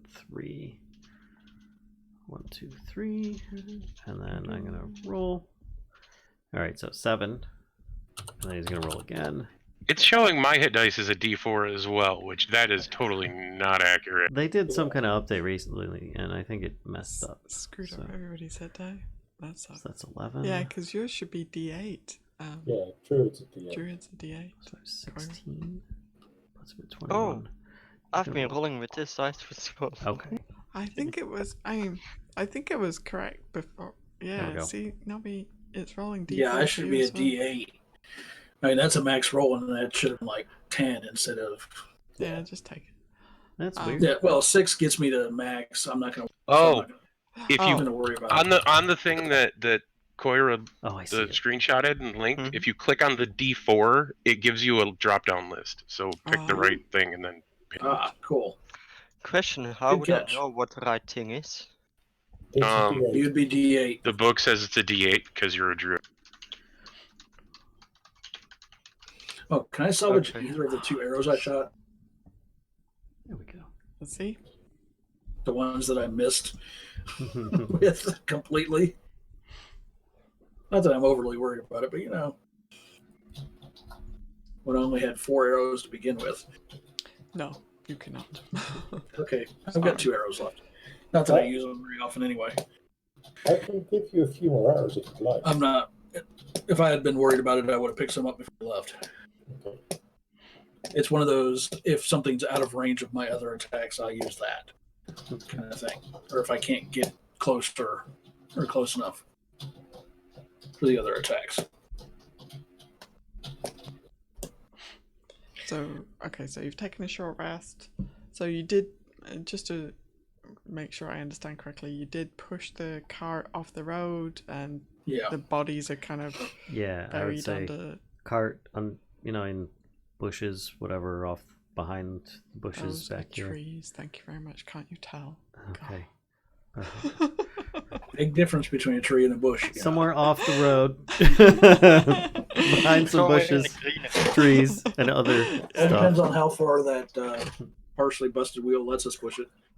Yeah, probably. then- I mean, well, This depends how area much that was effort you want to expend. repaired, or Mhm. is also the area that It's he got would have. little Zen garden rakes. Yeah, it also has 3 dead guys underneath those Zen garden rakes. Okay. I could actually see Palkas doing that for some reason. Like he's like Yeah. just molding the earth and wavy lines. Just not stealthily. Not stealthily. By the way, I figured out Move Earth. Palkas's what is it, that mind sliver Yeah. that he does. That's not the mind crush or whatever, but the mind spike, but the mind sliver, the one where he like causes somebody to lose a D4 or whatever. I figured out what it looks like when he casts it is he actually swings and his hammer or his maul actually stops midair like it hits something, and the target that he was aiming at goes, ugh. Ah, very cool. So there you go. I'm a brain. Yeet. Nice. I just throw softballs of light. I'm a fan of this too. All right. I'm just a weird druid that somehow loves fire, it seems. It's one of nature's Burning friends. hands is a bonus action. That's right. Where we're going, you're gonna fit right in. Indeed. You all were concerned about me. Different perspective of nature. It's fine. Okay. So Alright. So are we in agreement that and we travel till close to nightfall? Unless we run into something else. Another farmer. all farmers are gonna get a wide berth. And a Staring at them like suspiciously as they go by. You're like, hands on weapons and whatnot. We form up ranks next time a shepherd comes rolling by. got your hands on your swords. Like, That chief is bringing the fire. The shepherd's like walking faster. Are those sheep's teeth sharp? Did the sheep just look at me? Mutton for dinner tonight. So at the end of your shifted back, of course. okay, at the end of your rest, you're able to kind of saddle up, and you can certainly kind of the two horses that were attached to the cart. You can kind of bring them along, just tagged behind two of your other horses. I mean the horses that it is fairly impressive that the horses that you received from what's her name, Liara, seem like steadfast kind of horses. The like brave horses. Yeah, they're not like just like run of the mill. If they're from the Flaming Fist stablery, I figured they would be trained to not spaz out enough. Yeah. So they didn't. You did notice that they didn't kind of immediately bolt. They seem, like you said, a bit like they're trained a bit better than that. So you're able to head out back onto the road,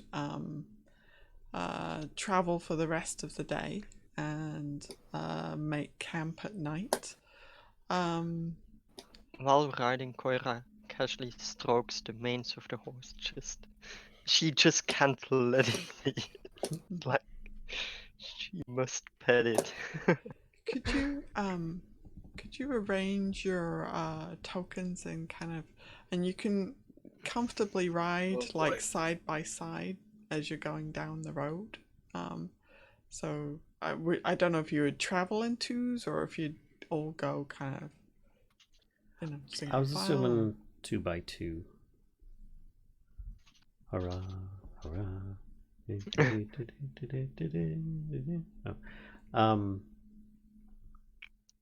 I would think the Re and I forgot his name would be in front of me and Palkas. Mm-hmm.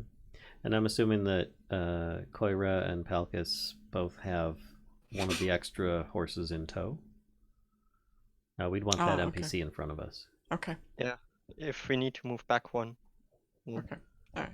So, all right. Just so I've got kind of the general layout. Okay. Mm-hmm. So you kind of put him in the middle. Kind of in. You mean since here? he's single fire. One of those. Yeah. One of these horses would be in front of me, then I would say, right? Or what did you mean? Meaning you and I both have an extra horse, just tied Okay. up behind our horses. Yeah. Okay. Don't forget slobber chops. Okay. So that gives me kind of a good idea. Yeah. We've got a horse for slobber chops. Yep.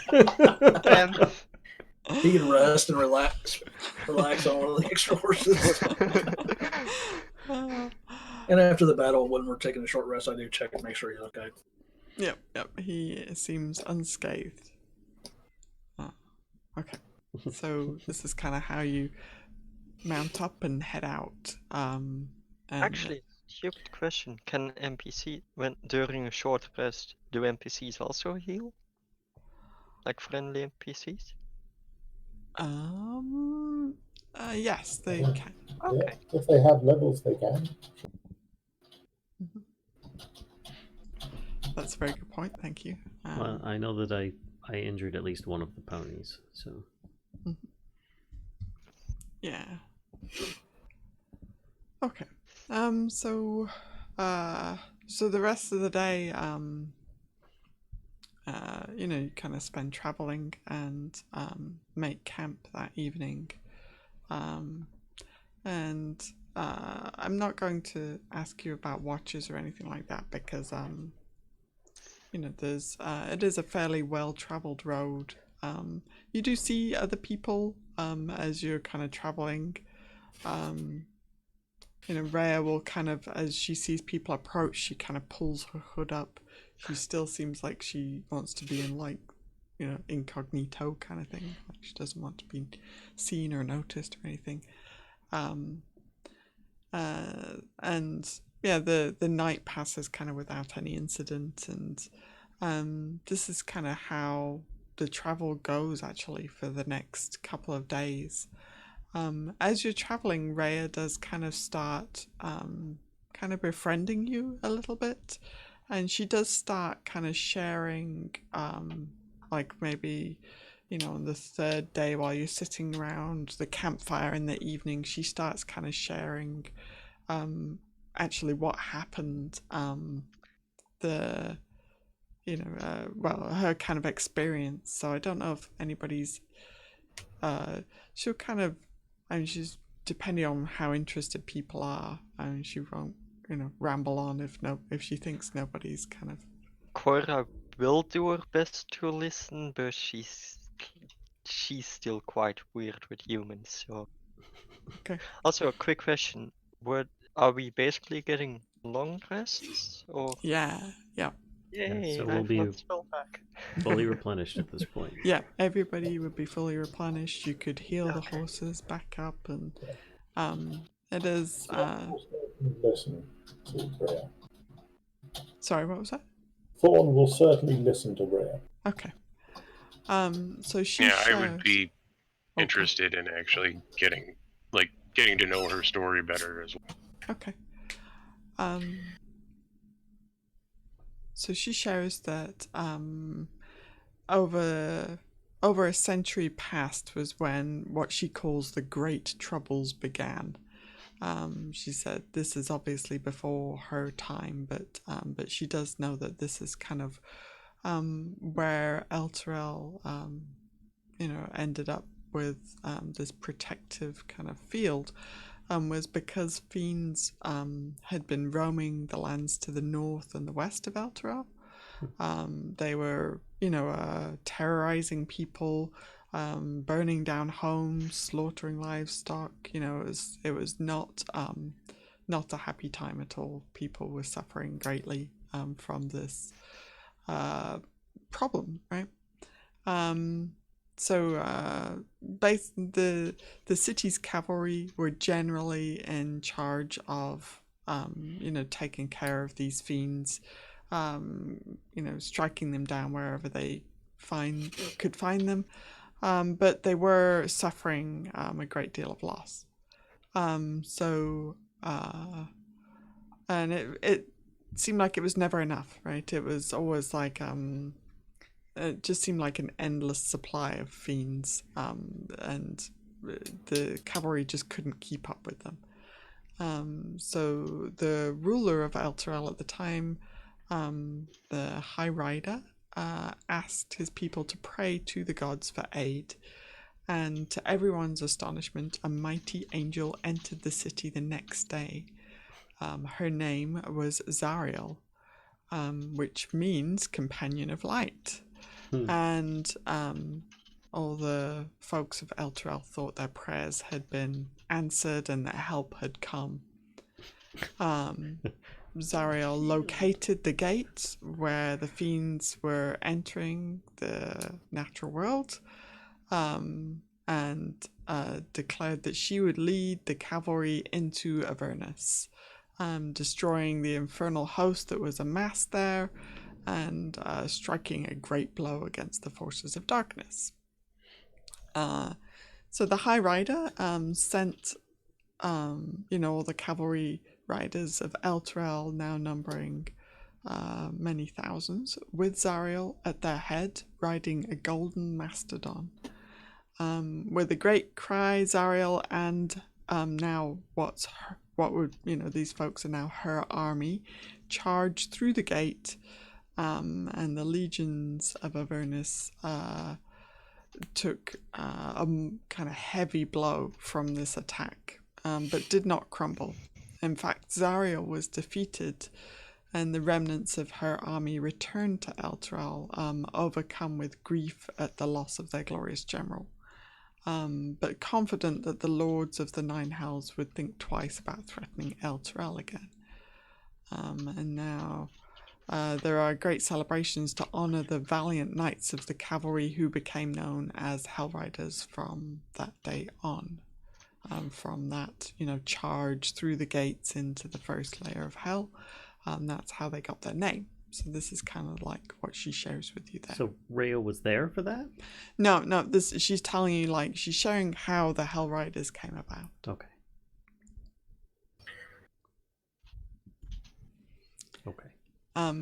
So she also, hang on one sec, let me get other info. She'll also share that she was, the day that Elturel was kind of attacked, she was out kind of on a training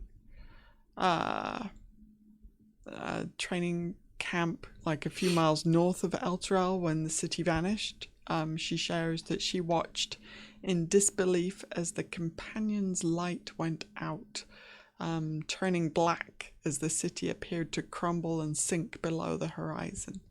And she is can see she's very shaken by just recalling this. She's trying not to cry. You can hear in her voice that kind of catch, as she's sharing this. She says she returned to Elturel to find a crater where the city once stood, and then took it upon herself to lead a group of fearful refugees west to Baldur's Gate. And before the Flaming Fist closed the city gates, Rhea and a handful of others managed to sneak inside. But they didn't get far before a group of Flaming Fist soldiers confronted them. The refugees that she was with scattered, and Rhea soon found herself cornered by, a Flaming Fist thug. She wounded him with her longsword and fled. She actually managed to land a hit. Yes. And fled down an alley. And then she stole the cloak that she's wearing now, and used it to kind of conceal herself. She does, and you already kind of picked up on this as well, whenever she speaks about Baldur's Gate, she kind of speaks of it with a layer of disgust that isn't particularly well disguised in her voice. She doesn't think much of it at all. But she was there. She had come to Baldur's Gate. She had heard, as you know, that Thabius Krieg was in the city. So she was, as you already know, trying to find him. So that's kind of the stuff that she shares with you, while you're traveling with her together. Heavy. So those are the bits of the story that she's kind of aware of. And the travel is uneventful for the rest of your journey. And on the fifth day, you arrive on the east. Things are about to go really pear-shaped. When the sun rises. When the sun rises in the east. Where is it? Here we go.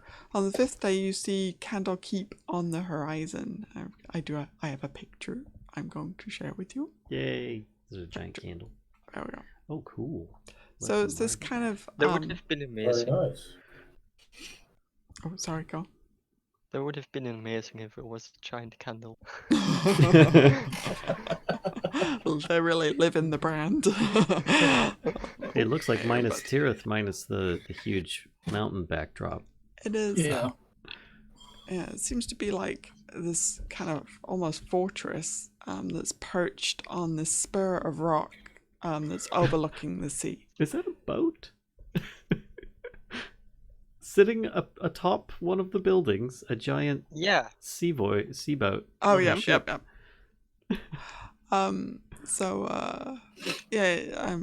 Falasta will share with you that it's, reached by a single road, and, he says this is the road that we're on at the moment. He says this is called the Way of the Lion.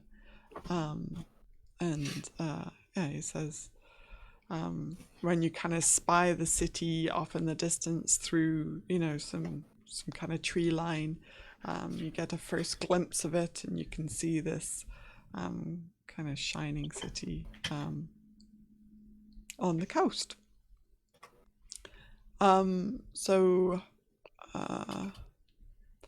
As you get closer, though, the weather has been gradually worsening. Dark clouds have released heavy rain, and the road that you've been traveling has begun to run thick with mud. You do pass by friendly merchant caravans heading north as you're kind of heading south.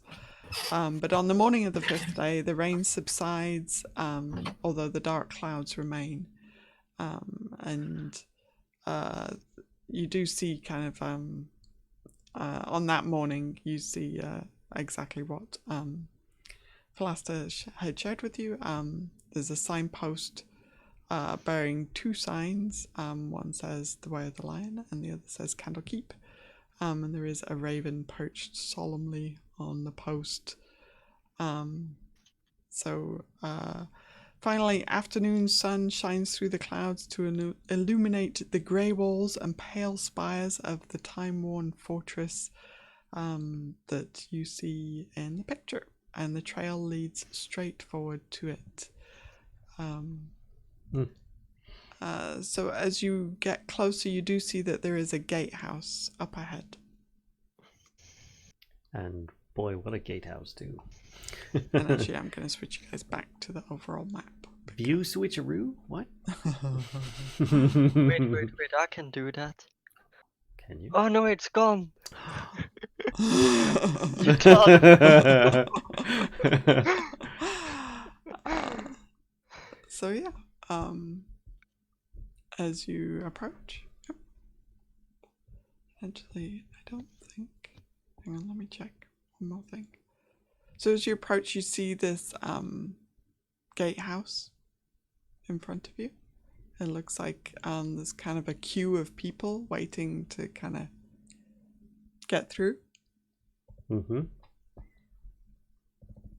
Join the queue, I would assume. I would kind of look to Philaster to see what he's like. Okay, what do we do now? Mm-hmm.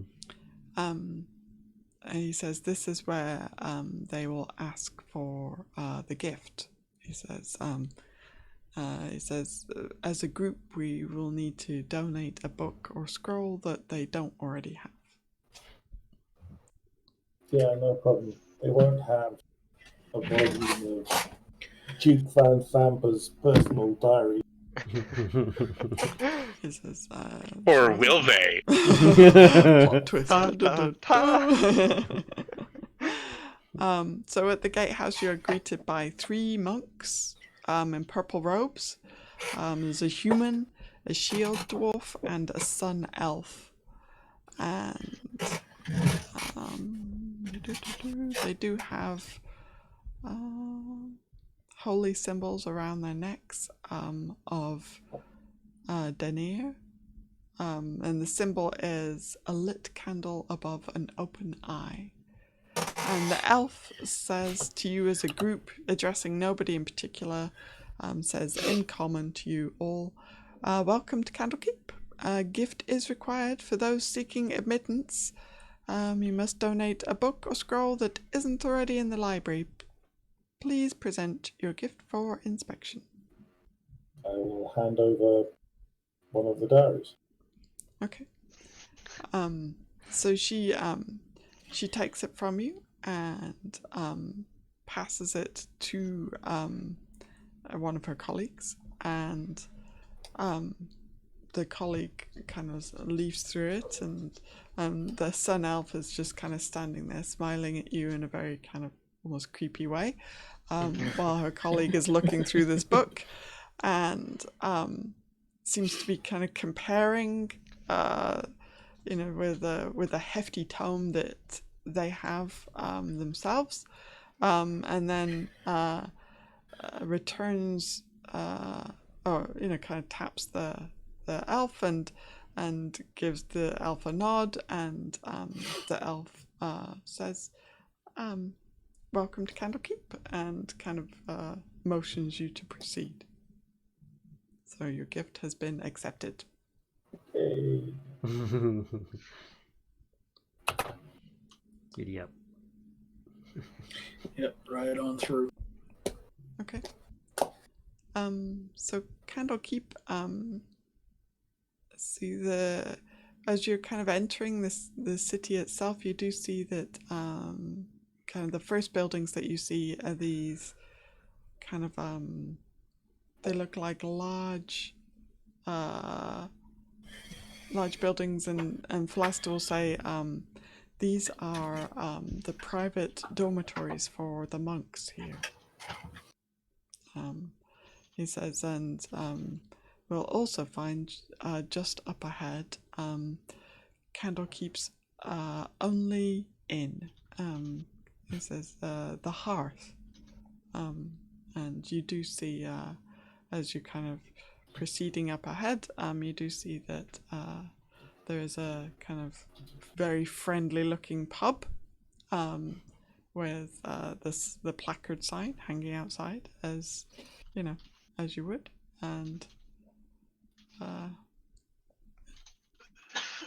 so how do the people here compare to Baldur's Gate citizens? Are you asking Palasta this? No, Oh. just, I mean, in general. I mean, Baldur's Gate, pretty much there's like the common folk, there's the rich folk, and there's the refugees. Mm-hmm. And the common folk are just barely like better off than the refugees, as far as I kind of take it. There's a lot of Gotcha. I see what you mean. open violence and things like that at Baldur's Gate, whereas Candlekeep being a place of knowledge and such, I would expect a different atmosphere. Yeah, for sure. So Candlekeep seems much more kind of disciplined, if you will. Like there's no like kind of city mercenaries running around like dealing out justice like the Flaming Fist were. Everybody seems pretty well behaved. It is like night and day compared to what you came from, right? Baldur's Gate, this mad chaos of people, especially at the moment trying to either come or go, and Candlekeep seems like this kind of like very peaceful city. Everybody seems very calm, and there's nobody like panicked or anything like that. It's completely the opposite atmosphere from Baldur's Gate. Okay. And the residents themselves, there do seem to be kind of a heavy population of monks, but the folks who are not monks do seem perhaps of a little like higher quality of life than folks in Baldur's Gate had. Okay. Philasta asks you, do you want to go directly to speak with Sylvira? Sorry, Sylvira. Yes. It's not too late in the day. Right. I mean, if it would be appropriate, yes. Philasta says, for our business, I'm sure she would be happy to take your visit at any time of day. Then let's hurry. Who knows where more farmers are hiding? Philaster says, I think this is a very good point. Oh. So,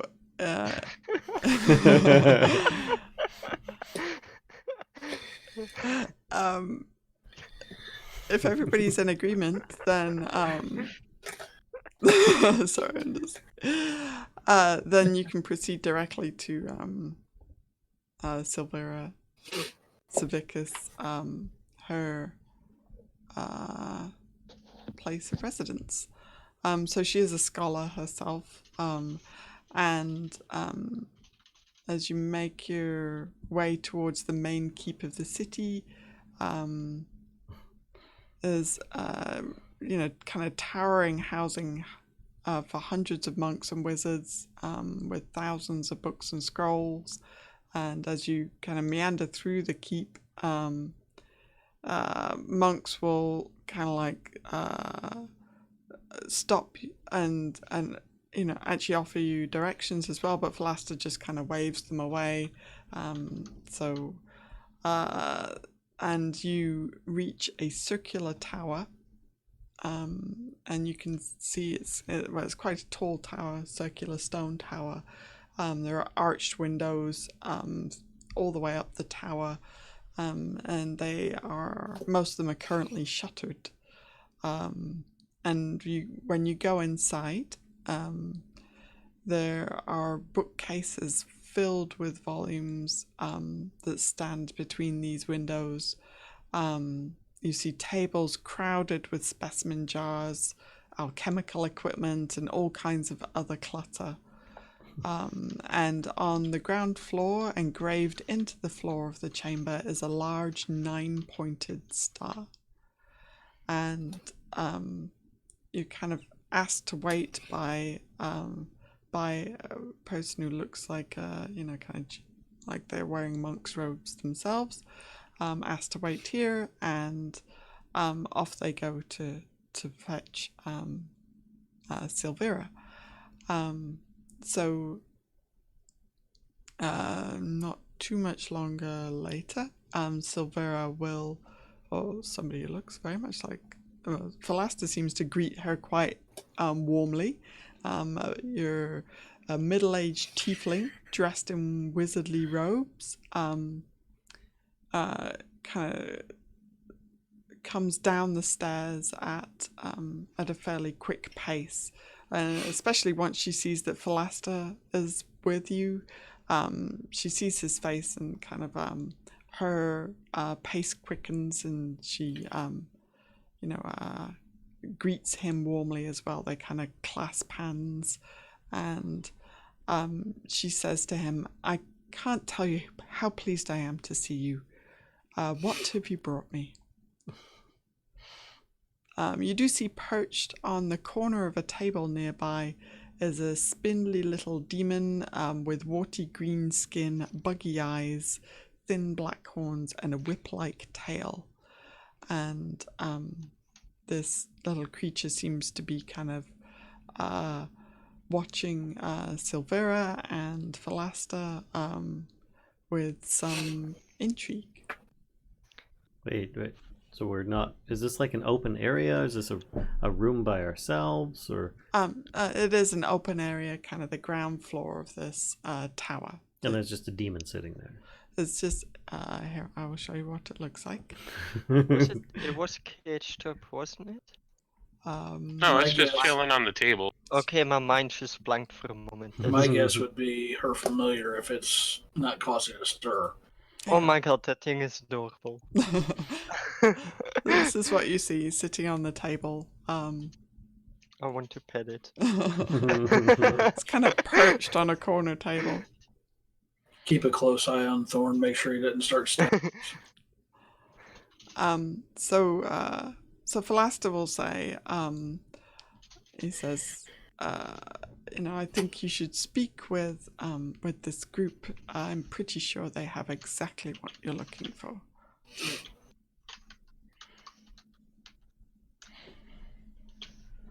Palkas actually is gripping his maul and looking at the closet worriedly and obviously.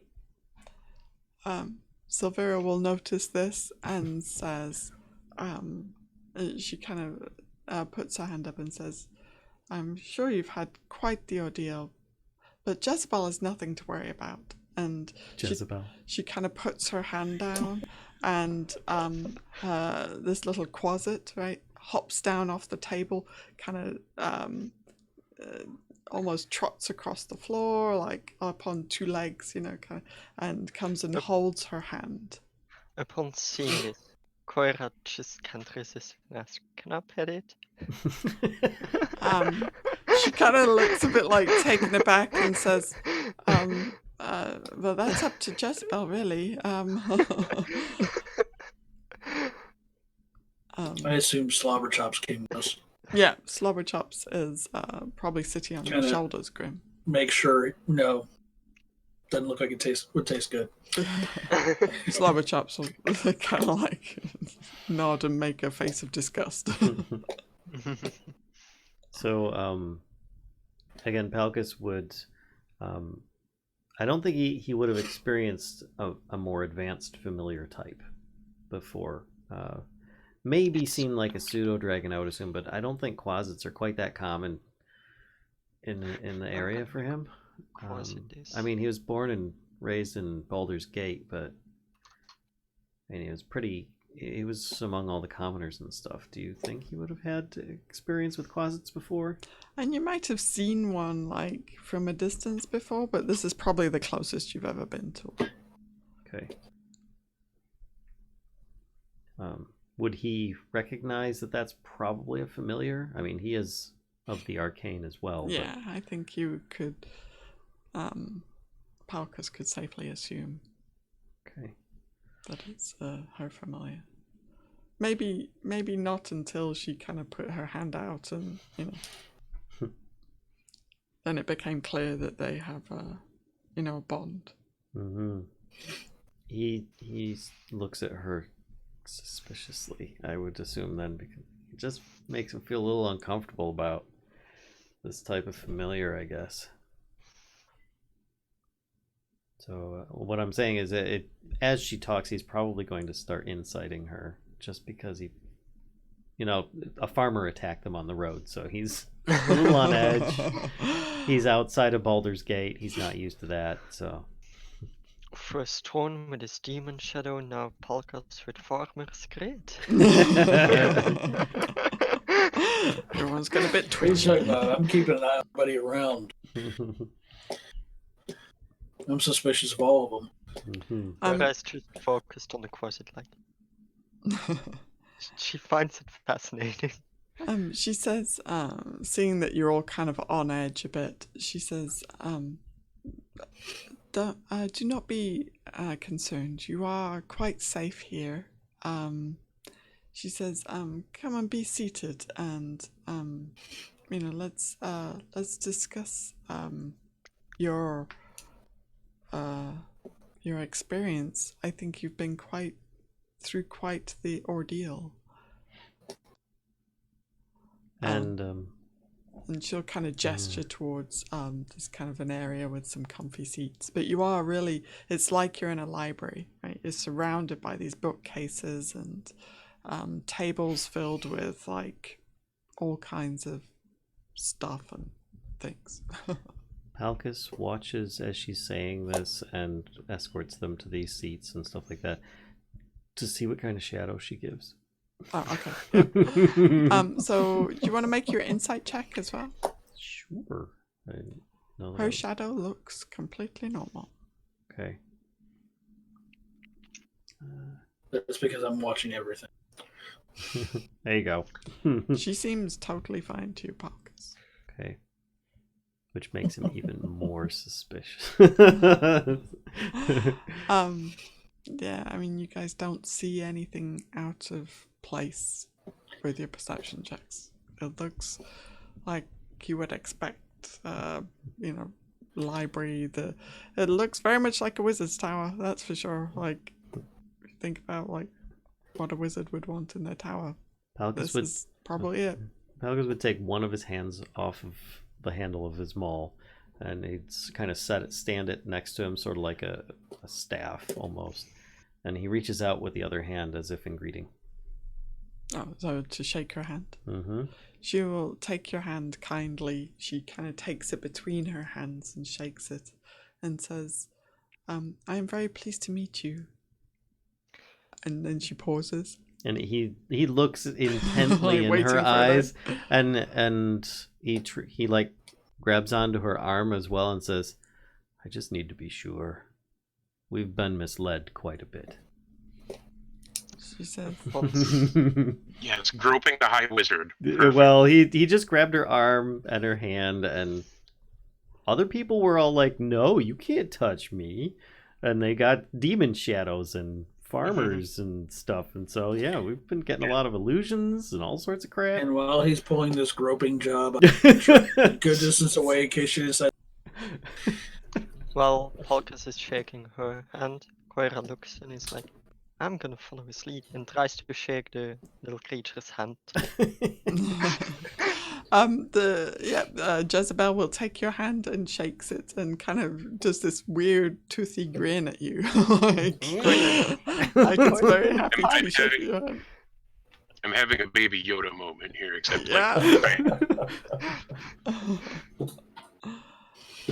because it's only like it's the size like a cat, isn't it? It is tiny, yeah.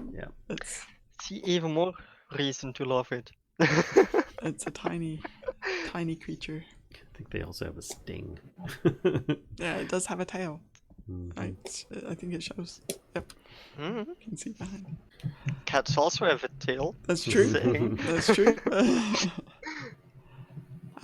She says, perhaps a formal introduction will set us at ease. She says, my name is Sylvira Civicus.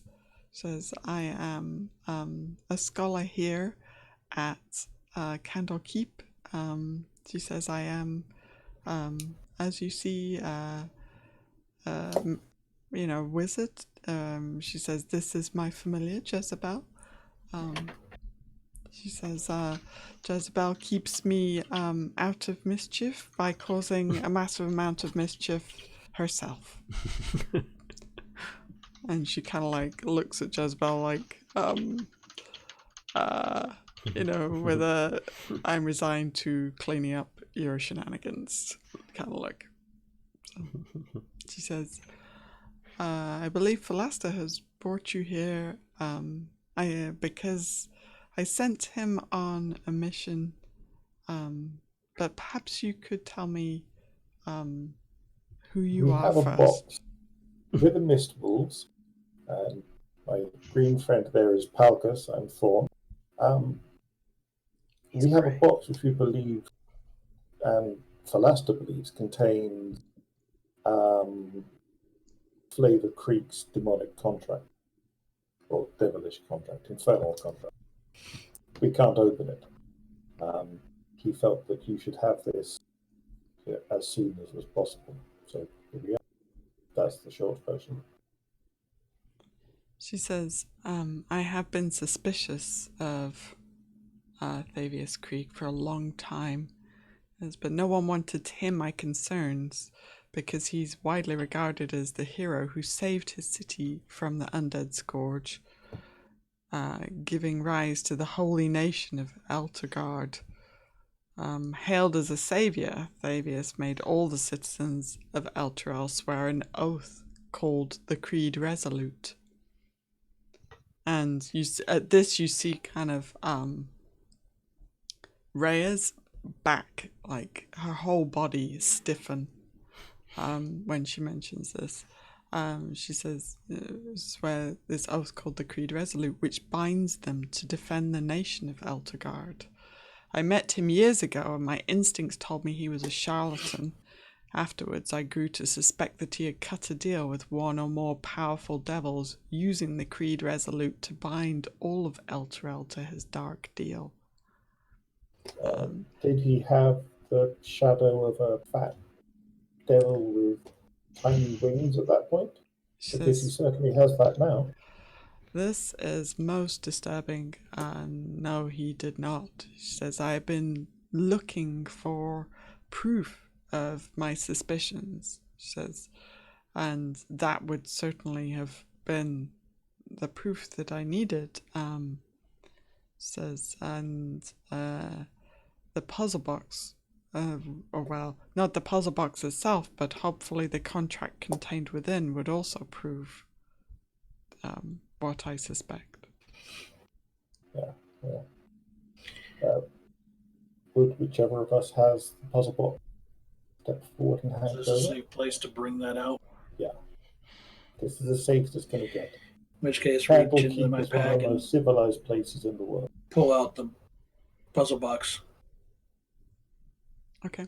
He said he knew about these things and said, I assume there's like a table or something. So seeing it, she almost goes like Bilbo in Lord of the Rings, where she's like, ah! She's like, yeah, she's almost, but she seems to like hold herself back, but she does kind of, she Calm puts her down. hand out quite quickly to take it from you, and she studies it, very closely. Count my fingers, make sure they're still all there. Nope.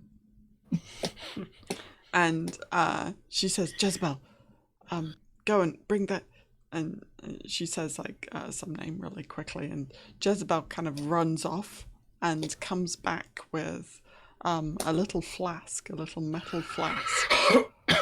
And Sylvira is still kind of studying this box. She's like going over like every centimeter of it, just completely focused on it.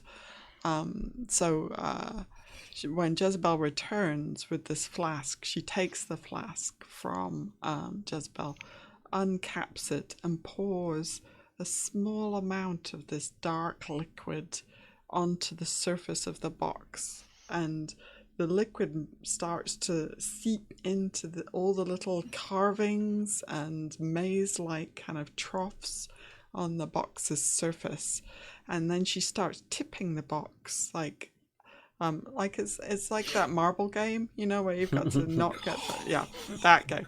She's doing that with this box, like tipping the liquid like round the little carvings, getting it right and like in the directions that she wants. And oh, go on. Does anybody want to do anything while she's doing this? She's like, I'm just watching it. I'm just watching the show. I was just going to say, next you're going to tell me that she's pushing this little pump button and she's trying to get these little rings up on top of it. Now, before you hear the cube say, "Bob it, squeeze it."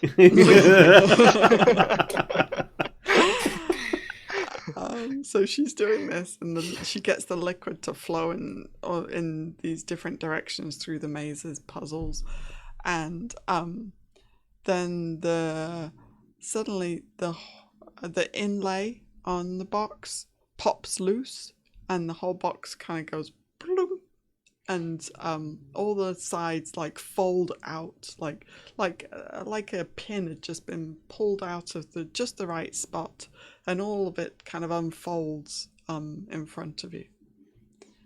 And sitting, Will clap. she doesn't even seem to hear you. She's so focused on this. Palkas again, it's like, I still think I could have opened that. And he just kind of taps his small a little bit. And she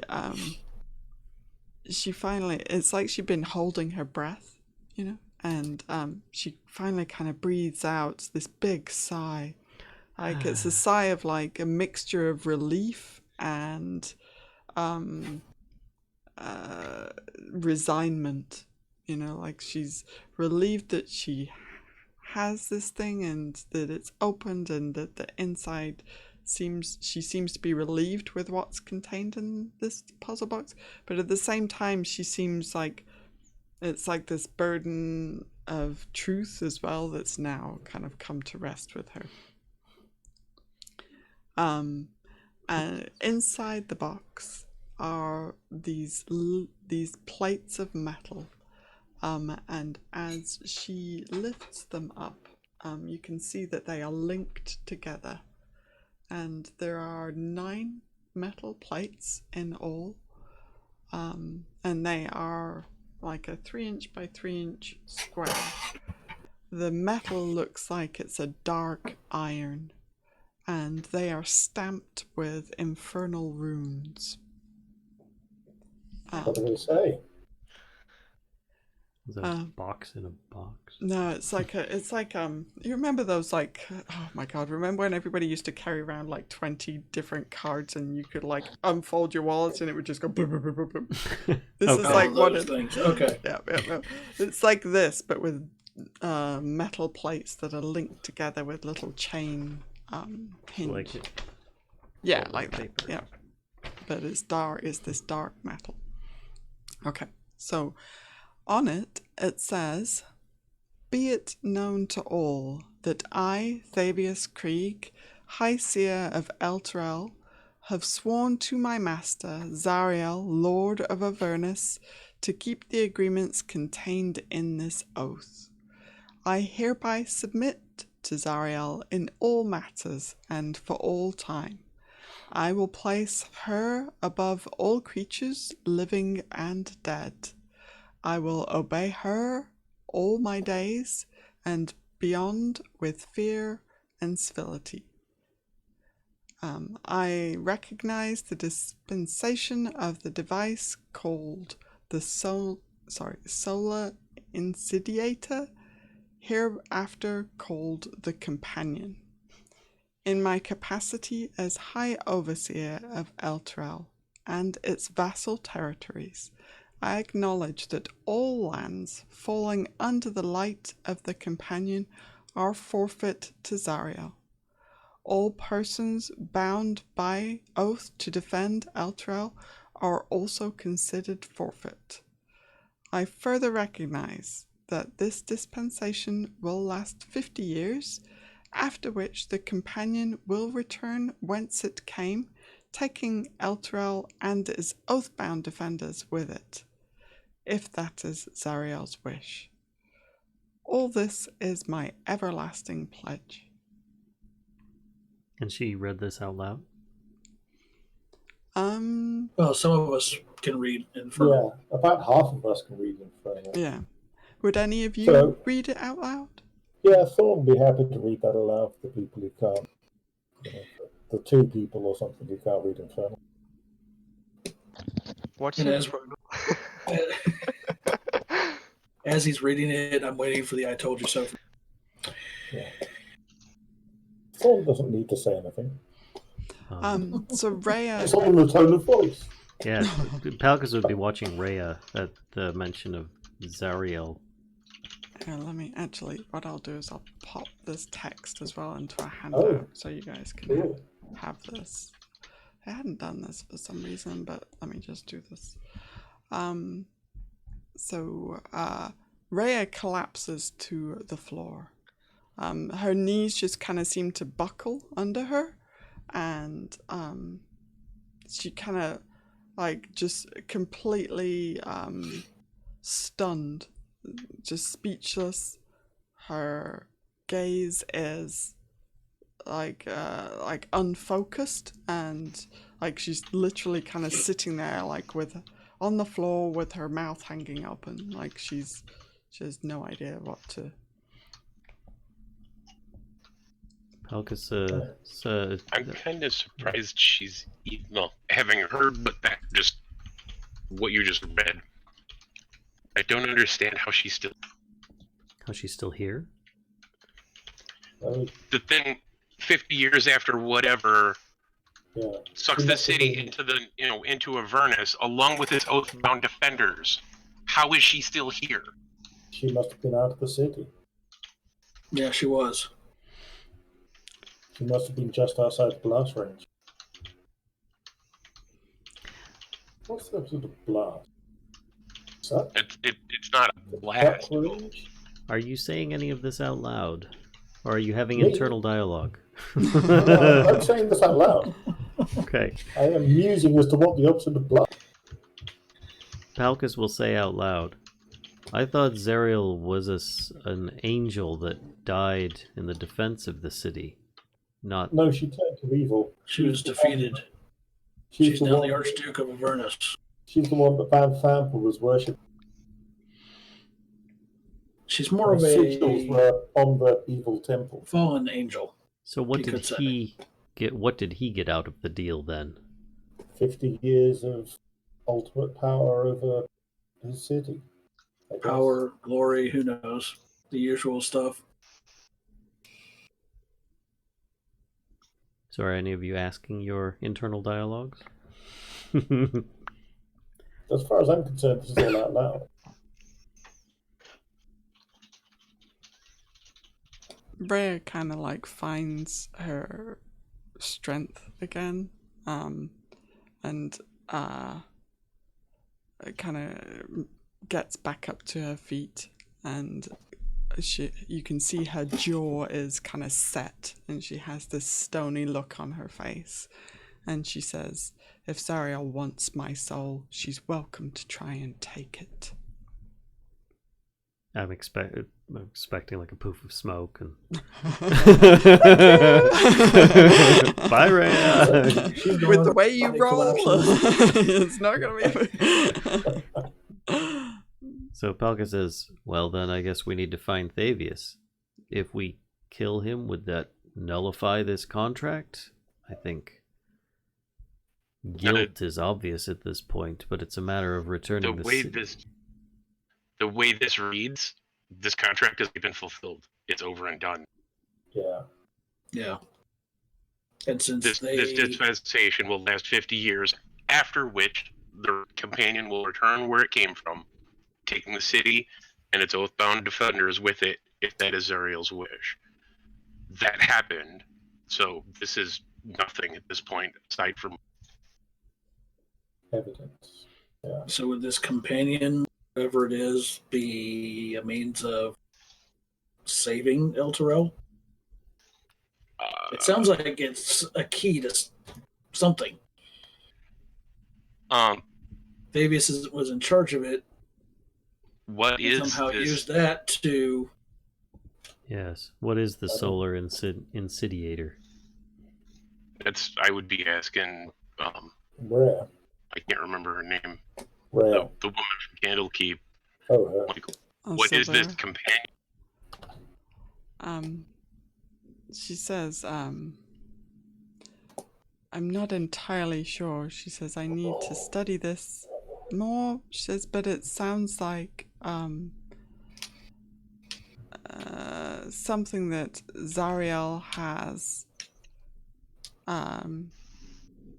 conjured from her own power as as a Archduke of Avernus. So who wants to go see if we can defeat an Archduke? All lands falling under the light of the companion. Out of character, is it known that Elturel has its own personal? Yeah. Has its own personal what? It has its own personal son. It does? He is never knight in Elturgard. Really? Boy, sheltered life in Baldur's Gate. And you definitely would have been aware of this because, if nothing else, because Krieg took credit for summoning the companion, and that's where he had this significant kind of he was loved by the people, right? Because he had saved them from from these fiends and blah blah blah. And so what happens if the companion is taken out of the equation? Well, I mean, nothing. Does that nullify the contract? There is no nullifying the contract. Yeah, the contract is complete at this point. Yeah, he sold the stuff to her. She's taken possession. That's it. I mean, maybe she could be persuaded. So how do we get Elturel back? I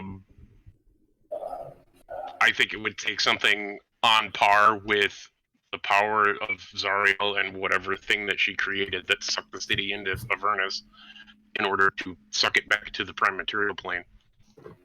So anybody got any Zariel could pocket?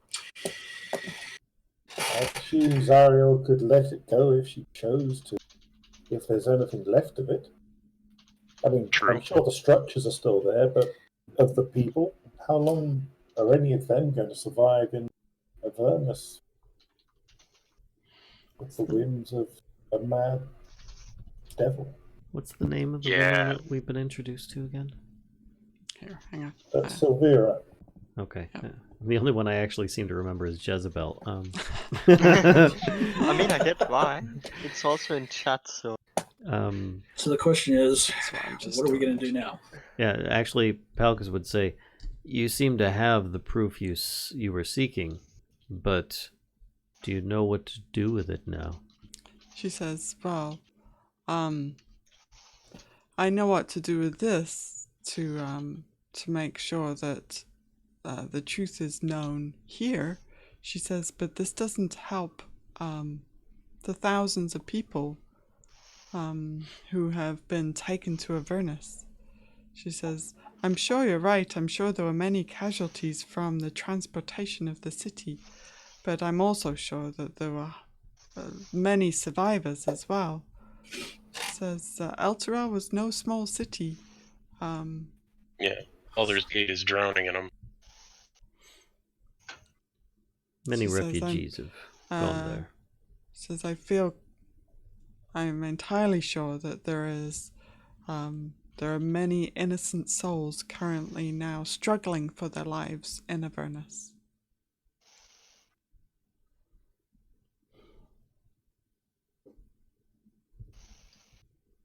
That sucks. I don't And know this about the is rest why of you, I don't like nobles. I'm willing to travel to Avernus and find a way. I mean, that's a very noble statement, but it sounds a little, if you'll forgive me for saying it, insane. It does sound like a monumental undertaking. I mean, this is. I'm not expecting to necessarily be successful, but I can't stand by and do nothing. It's not who I am. I agree. I mean, imagine that a volcano erupted and washed down over Waterdeep, say, and buried Waterdeep in lava 20 feet deep. Would you feel a moral imperative to leave lava? Tragedies happen. Sylvira will say, There's that's not massive quite difference an between- accurate analogy. Yeah, there's an act of nature that is versus this is the act of a man. This was The city was Especially since I feel partially responsible because I was one of the ones that let him go. essentially conquered by devils. Who's to say that they'll stop there? We already wasn't even know conquered, that it was sold. Van Thampers were in league with Zariel as well. How long for Zariel to find somebody else for Baldur's Gate? And does the same thing to Baldur's Gate. Yeah, Sylvira will say, I do fear that Baldur's Gate is probably next on Zariel's list. Well, Half the people there wouldn't know the difference. I was thinking Question that it'd I probably be have. an easier deal. What does Zariel want with this? What is she going to do with a city Souls. of? Yeah, she Think can of all get the that souls in the city. without physically taking the city itself. I mean, I think of the fear and the despair bred by taking the entire city. Yeah. Makes the souls easier to reap. Rhea says, it is my intention to go to Avernus. And she looks at Sylvira and says, but I do not know how I can get there. That was actually going to be my next question: is how do we, if we decide to go, which I'm already leaning in that direction, how do we even get there? I'm not averse Personally, to, I don't know how. I'm not averse to a good wheeze, but to what end? Just think, if we go to Avernus, there's plenty of devils for you to stab. That's true right here, thank you. I mean, we're nobody. Palkas and I are smugglers. I'm not entirely sure what the backgrounds of the rest of you are, other than that I know that you're a monk, Grimm. I'm not sure how Malvola or Coyra fell in with our little peculiar heist plan. But, we're no one. We're a small band of petty criminals, and we're talking storming hell itself as if we're, 40 Archons in a slightly ratty suit. I just don't understand why. It's the biggest heist you'll ever be part of. Yeah, think of it that way. You're stealing an entire city back from the Archduke of Hell. We will be legends. We'll stumble into hell and be spit roasted. And that'll be it. Well, strap on your fireproof undies and... I do not wish to be a trickle of water upon the rock.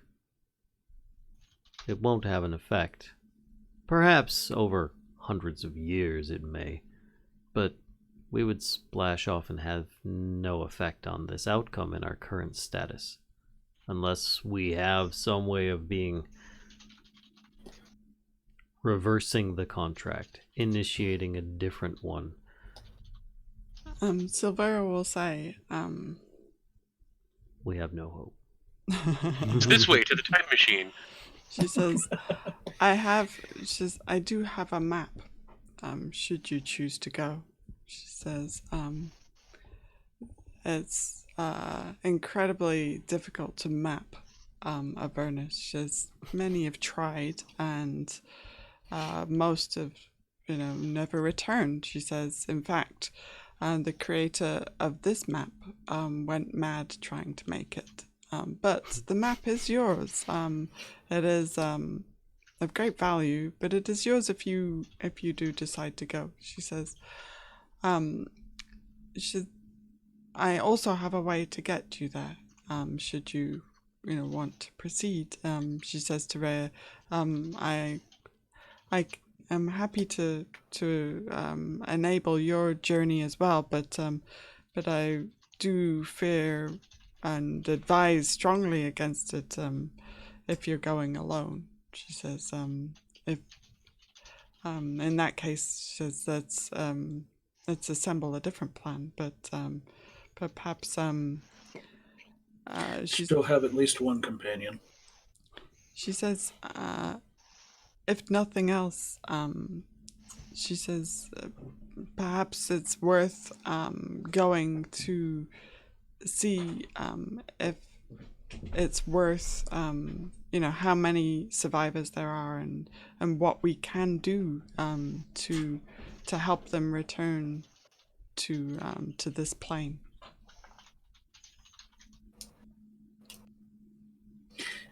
Thorn, in answer to your question, please state it this way.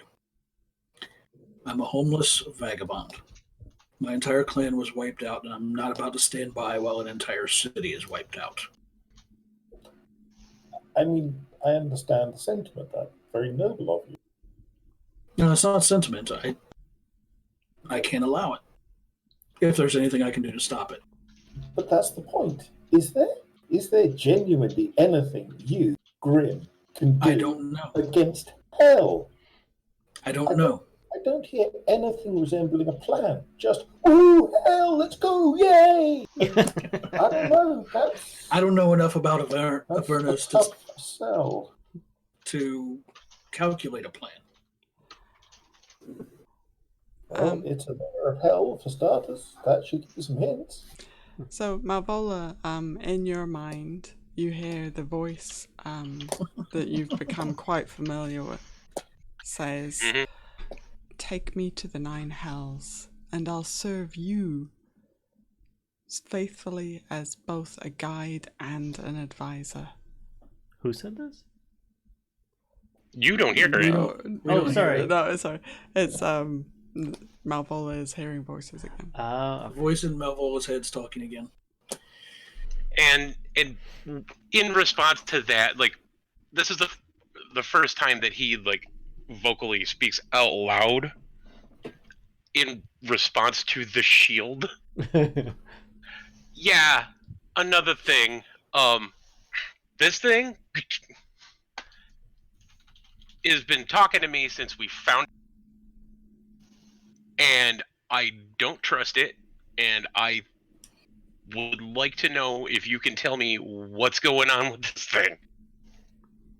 And he lays the shield out on the table that we're talking about, or wherever. Okay. The shield? Sylvira kind of like... Yeah. I keep calling her Sylvira. It's like Elvira or something. Sylvira looks at the shield, and her eyebrow kind of arches a little, and she steps closer, and she begins to kind of examine it, and she says, "Do you?" It's been promising guidance and power and lofty goals like saving Elturel, and yet it's really evasive about its own identity. If it's some sort of intelligence or a spirit or soul or whatever bound into this thing, it's like, I'm not going to tell you who I am, but I promise you that I'm going to make you fantastic. And that seems like it's selling something that I don't want to buy. And I don't think it should be out in the world. She says, "Does it call itself the Hidden Lord?" The who? The Hidden Lord. I do believe that is how it identified itself originally. She says, "I believe I know this shield." She says, "Yes." She says, she kind of studies it for a moment more, and then says, "This is Gargoth." Says, "I believe that's its name." Says, "It was a pit fiend sent by Asmodeus to corrupt the mortals on the material plane." Says, Hence the reason I don't really think this should be out the world. She says, "It's in that way it's become a sort of demigod." She says, "is having worshippers actually has increased its power exponentially. But my, how the mighty have fallen." She says, "but this shield has the power to corrupt everything around it." She says, "The Hune family of Baldur's Gate has kept it for years now. Doubtless they'll want it back, but this shield should not be taken to any place where thousands of mortals reside." Says it needs to be locked away in an extra-dimensional space, away from corruptible souls. Great. So So the evil, corrupting hell shield wants us to go to hell. That's yeah, a real it was kick in the literally glass just begging collar. me to take it to Avernus, saying it will act as our guide and our counsel, blah blah blah. And I'm thinking, like, yeah, I'm gonna step directly into the maw of the horrible monster. No. So if you have a way to package it up and keep it away from stuff, you're welcome to it. I wouldn't mind if I. She says, she says it probably believes that if you take it there, it'll be able to escape. Because it has been captured. Gargoth has been captured within this shield. She says, but I don't believe that's true at all. What? That it was captured in the shield? No, that if you take it to the 9 hells, that it can escape the shield there. She says, I don't believe that's true. Says, but if you would like me to replace this shield with some other, magical item, says I'm happy to do so. Says I'm happy to do that for all of you, for your troubles with this puzzle box and everything that you've endured. Says I'm sure it has not been an easy road. As somehow you have become entangled in this, and for that I'm happy to compensate you. Inside check. Wow, so suspicious. Get rid of any cursed items. Here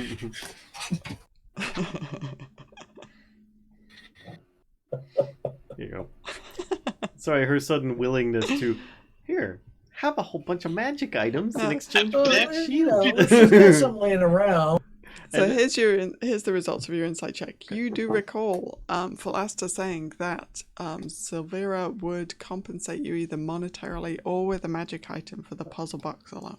Ah, That's true. okay. All right. Sorry, I was just thinking of the So what kind of magic items she got? She says, Well, hopefully things that can actually hit and damage devils, for starters. Yeah. Yeah, that's kind of what I was thinking. Yeah. Says yes, of course. They're yours. Or maybe something to help protect a certain half-orc. She looks at you, Palkas, and kind of smiles. However I can help. You can tell us how we could fix the situation. Would killing Zariel in hell do this? So Thorn, I would like you to make a wisdom roll, please. Just straight wisdom check. Uh-oh. So a d20 plus his wisdom bonus. Yeah. You recall that the Van Thampa, what's her name? Thalmara Van Thampa had hinted that that the book you're looking for is in Avernus. Oh, I suppose she did, didn't she? Suddenly the incentive arises. Suddenly going to hell doesn't sound bad. Dun, No, it dun, does. dun. I mean, don't get me wrong, it still sounds insane. But I'd feel Believe me, I never questioned that part of it. something other than just intentions. Like, while my brother and I were working, we wouldn't go on a run to just any random place we'd never heard of without doing any checking and just kind of stroll in and go, yes, we're here to hand this stolen book over to some evil idiot in a small dungeon somewhere. Just let us through. Because that's mad. You don't do that. You have some sort of plan. And I can't believe that the best we can do for a plan is let go to hell. I mean, are you saying now We that haven't we ever even had spent a half plan? an hour having the conversation yet.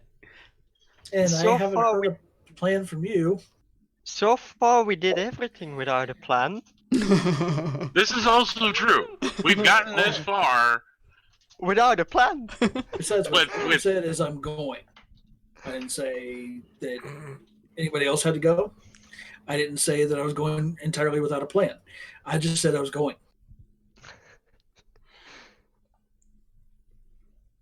Now, would I prefer to have knowledge going forward? Yeah. But where am I going to find that knowledge? Sylvira will interrupt and say, "You are at the right place for studying anything you want." She says, "If you would like me to provide you with some magic items," she says, "this will take some time. So, during that time, I can direct you to, the areas where our monks have expertise, in in Avernus in the Nine Hells. Palkas speaks up and he says, "Plans or no plans, I would need a goal that we could accomplish. And just saying to recover the souls in the city seems a bit too big." Oh, geez, sorry. I pinched her foot by accident. She was right by the microphone. Poor thing. Gosh. So, what was I saying? Totally blew into a squeeze toy. Right. Yes. So to return the city and all the souls intact is a bit much of a goal to ask of a group of us, though it seemed to have been accomplished by one devil, if I'm not mistaken. Well, one devil exploiting a powerful man's greed. He was already in a position to create a situation like this. I don't think brute force will work here. And also, not just one devil, but an Archduke of Hell. Let's just nail that point down. This isn't just some random Candian. I'm not proposing we go after the Archduke of Hell. I am. But there's got to be a weak link in the chain that binds Elturel to Avernus. If we can find that weak link and break it, I'm proposing we find where we can strike and then strike. Sylvira says there is you do have a powerful ally in Elturel as well. Obviously, assuming he still lives, but Alder Ravengard is very capable. And he was taken to Avernus along with the other residents. Says if you can find Alder, then Wait a minute. This just clicked. She's in violation of her agreement. She broke her own contract. How? Alder Ravengard is not part of the deal. How? He's from Baldur's Gate. He's not part of Elturel. He's not part of that city. He's disconnected from them entirely. Even I could see that at best they would give him back. And that would still leave all of Elturel and its peoples there. But if she's broke the contract already, then the whole thing is in a ban. Before we start trying to out-lawyer... that is the way that to deal with people like that. What we should ask is Avernus actually survivable for people like us? Are there reports in the library of relatively common folk who have stumbled into Avernus, wandered around for a bit, and come back out again? Is that a thing? Does that happen? If Sure, at we least just need need that much, really, really good sunblock. if we need that much, then it might be the basis of which we can start an investigation. She says yes. People do go to Avernus and return. She says, most importantly, she says, here, let me get you the map. And she kind of like almost runs off, right, to one of the nearby desks and returns with this. Oh boy. And isn't Elturel or Avernus one of the upper levels? Yeah. Now, if you were talking about going to one of the deep levels, sorry about your luck. See you. Have a nice life. I'm out of here. I love how it's like so cut and dry for Grimm. It's like, if you're on like 1 or 2, then I'm fine. Anything Maybe beyond 3. 2. 3's kind of pushing it. Rhea, what is your intention? She says, I think I've already made that clear. She says, I intend to go there. To fulfill the contract as you're part of the group? She says, I have to do whatever I can. She says, I'm not going there to fulfill some contract. She says, but this is, the city although my oath was twisted against me, says that oath still means something to me. What was your oath? Says I am sworn to protect Elturel and its residents. Says I did not take that oath, in jest. She says this means something to me. Well, here's the question, and I'm sorry, but it needs asking. With Elturel under new management, does that mean that you're required to obey Zariel? She says, not as far as I can understand. She says, my oath is to Elturel as I knew it, not as Zariel is ruling it. Mm-hmm. She says, don't twist it into something that it's not, because that's already being done by somebody else.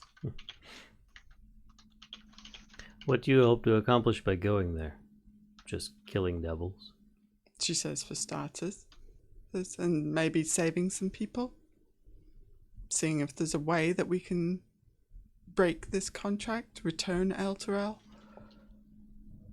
It seems like you already believe that there is some room to negotiate. Perhaps Zariel says she wasn't always, so at one point she was an angel. Perhaps we can do something there. She is a soul that perhaps also needs saving.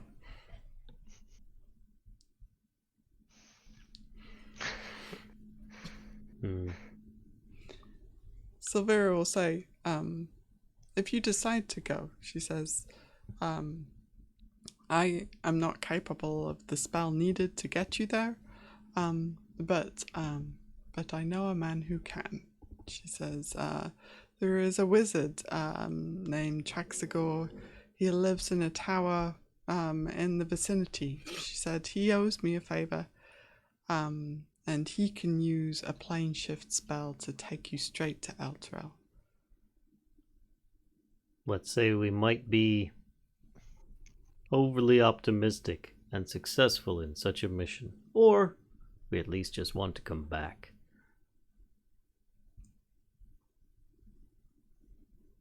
How would we accomplish that? Through the same man? She says, perhaps, yes.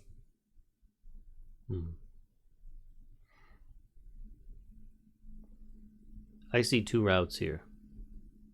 3 if you're Rhea. One being, we stay in Baldur's Gate as we were, with this knowledge, spread as best we can, and try and kill any corruption that might fall prey to said contracts like this. Though that we would end up being the bad in this situation. Another being,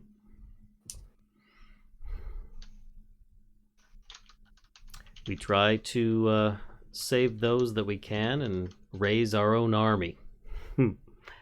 I'm no general, and I doubt any of us here are. The third being, we go to hell and kill devils in hopes that we might be able to free those that have been captured. Rhea says, Older Ravengard is the general you're looking for. Now that sounds like the beginning of a plan. We could rescue him, bring him back. That might be the spark to light the fire, to raise the army, to counter. That might be accomplishable.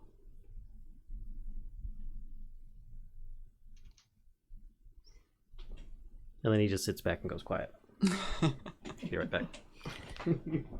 So should we delay or not?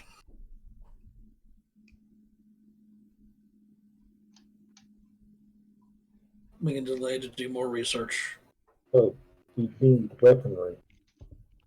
We are most definitely not doing anything without weapons that can actually affect those. That's just stupid. But what effect will that have on those? And Sylvira said that it would take several days. So I'm not running off to Avernus armed with a... Thank you very much. I'm not that desperate to die. Dying doesn't help anything. My question is, how long do we delay? If we delay, how long? How long is too long? No amount of time is too long. It's not delay, it's preparation.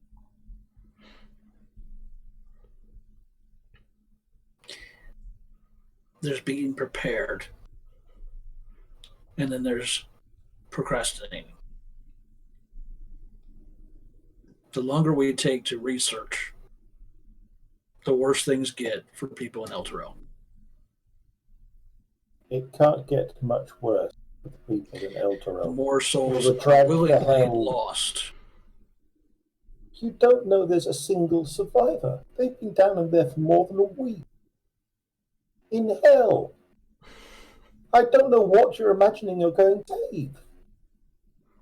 Whatever I can.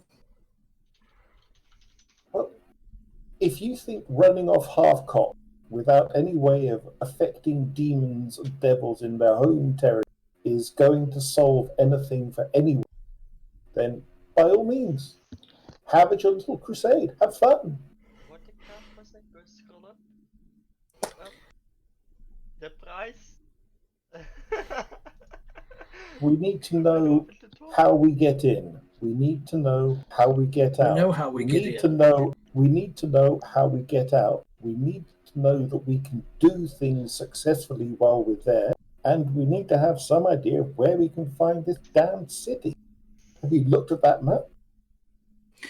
She already said that trying to map the place beyond what has been done is almost impossible because the place shifts. So Yeah, researching where to find the city No, does that's no not- good because it won't be That's where not. That's not my point, Grimm. My point is, it's freaking huge. Yes, I am aware of that. She said that the guy could send us directly to the city. Yeah. So And as to finding the the way city out, is a foregone Those thing. answers That's lie already dealt with with. her friend in wherever he is, nearby. My question is, what exactly do you want to research here? I want to know what the environment is down there. I want to know if we as mortals can survive it for more than 10 minutes. She's already said any people preparation. have gone and come Which back. people? Elminster? No, because he's smarter than that. Yeah. That's true. Yeah, I'm quite sure that heroes blunder into the hells all the time. I'm not a hero. I'm a petty smuggler with a dead brother.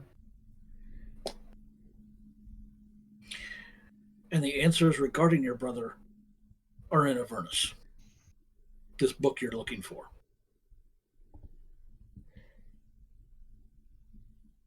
You have no idea what you're talking about, little cat man.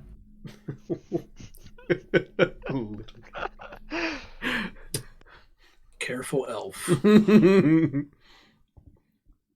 We've got enough to worry You about without think you fighting see amongst reality. ourselves. You see nothing. Be grateful for your blindness. If you don't want to go, then don't go. I'm not convinced I do want to go, and you've given me no reason other than blind zealotry. No. I never said you had to go. I never said any of us had to go. Just that I'm going. That's all I've stated.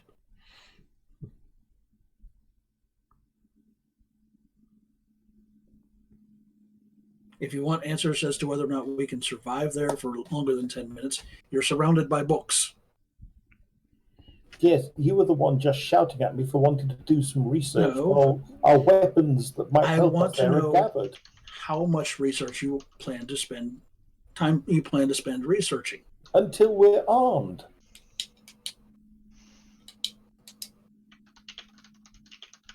A concept which appears to completely pass you by. Because I'm not concerned with it. Do you think the little sun bolts are all you need? That's sweet. They're adequate for now, and I know they'll damage them. Well, I don't have that same privilege, do I? All I have is steel, and that doesn't work very well. And have you asked her for a weapon? Yes, and she said it would take several days. In the name of the gods, man!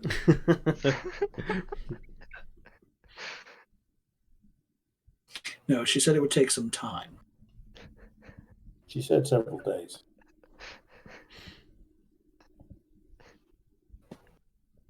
So, Sylvira. Sylvira. She's just kind of sitting back, like in her chair, like. How much of what we've discussed are you able to help us with? What was your question? Sorry, I didn't quite hear it all. Preparations for, like, would us being normal mortals be able to survive the environment alone, regardless of devil, intervention, attacks, whatever, indefinitely, or would we suffer consequences for being there a length of time? Would we be able to be transferred to the city, to a person? She says, well, that's the easiest one to answer. She says, we can transfer you. It's a plane shift spell. She says, we can shift you directly to Elturel.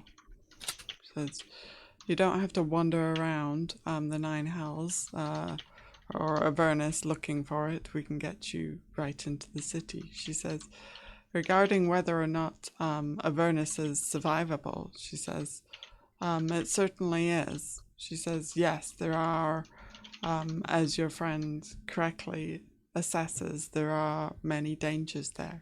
She says,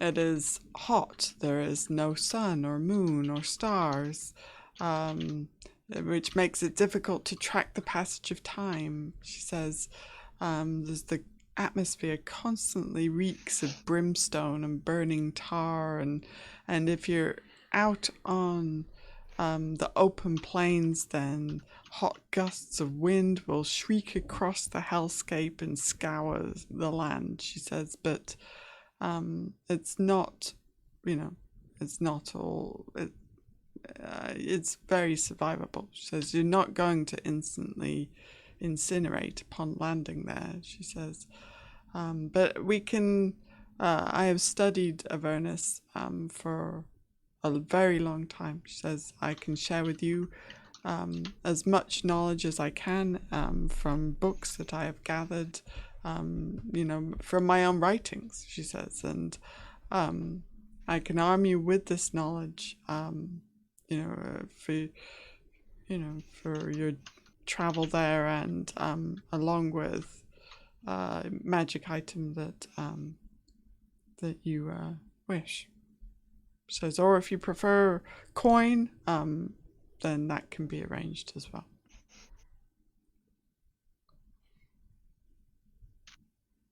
How would we find Older Ravengard? Or would we have the means to? She says, for that, she says, I cannot tell you where he is in Elturel at this specific moment. She says, you will have to seek him out within the city yourself. Nobody microchipped him? Come on. Doesn't have a low jack on it. No ankle bracelet. No nothing. She says, no low jack. You have to seek him out yourself. She says, but I'm contrary to your friend's opinion here. I am very confident that there are survivors there, and knowing the spirit of those from Elturel, I feel that you won't have any trouble finding help in locating Elder Ravengard. She says, she says, I can't lie. Ultimately, I hope that you will also find some way to redeem Zariel's soul, to turn her from the course that she has chosen so many years ago. She says, I know there is still good within her. Says, if we can find a way to seek that. Says, I'm just being completely honest. But the primary concern has to be the surviving citizens of Eltra. And I think with that, unless you guys want to continue with the discussion, we'll call it a night there, and maybe come back to to further to some decision perhaps next week. Is there a level up here? There is a level up. Level 5, everybody. Ding. Ding. See, hell will just be a breeze now. Level 5 is fine. We could go. Very I hot can breeze handle that peels the skin off as it goes by. I'll finally get a ASI. So Nice. hey, we're good to go. Whatever. All right, so I've got so many handouts on the screen right now. It's awesome. Hope you guys all enjoyed another episode of D&D 5th Edition Descent into Avernus, as we're debating whether or not we should. And I think we've all come to the agreement that no, we shouldn't. What it said on the tin. But we really need to have motivation for why we go. So saving innocent lives. Yeah, whatever. They're not that innocent. All right, so thanks everybody for stopping in, and tune in next time. We'll see you then. Bye. Bye.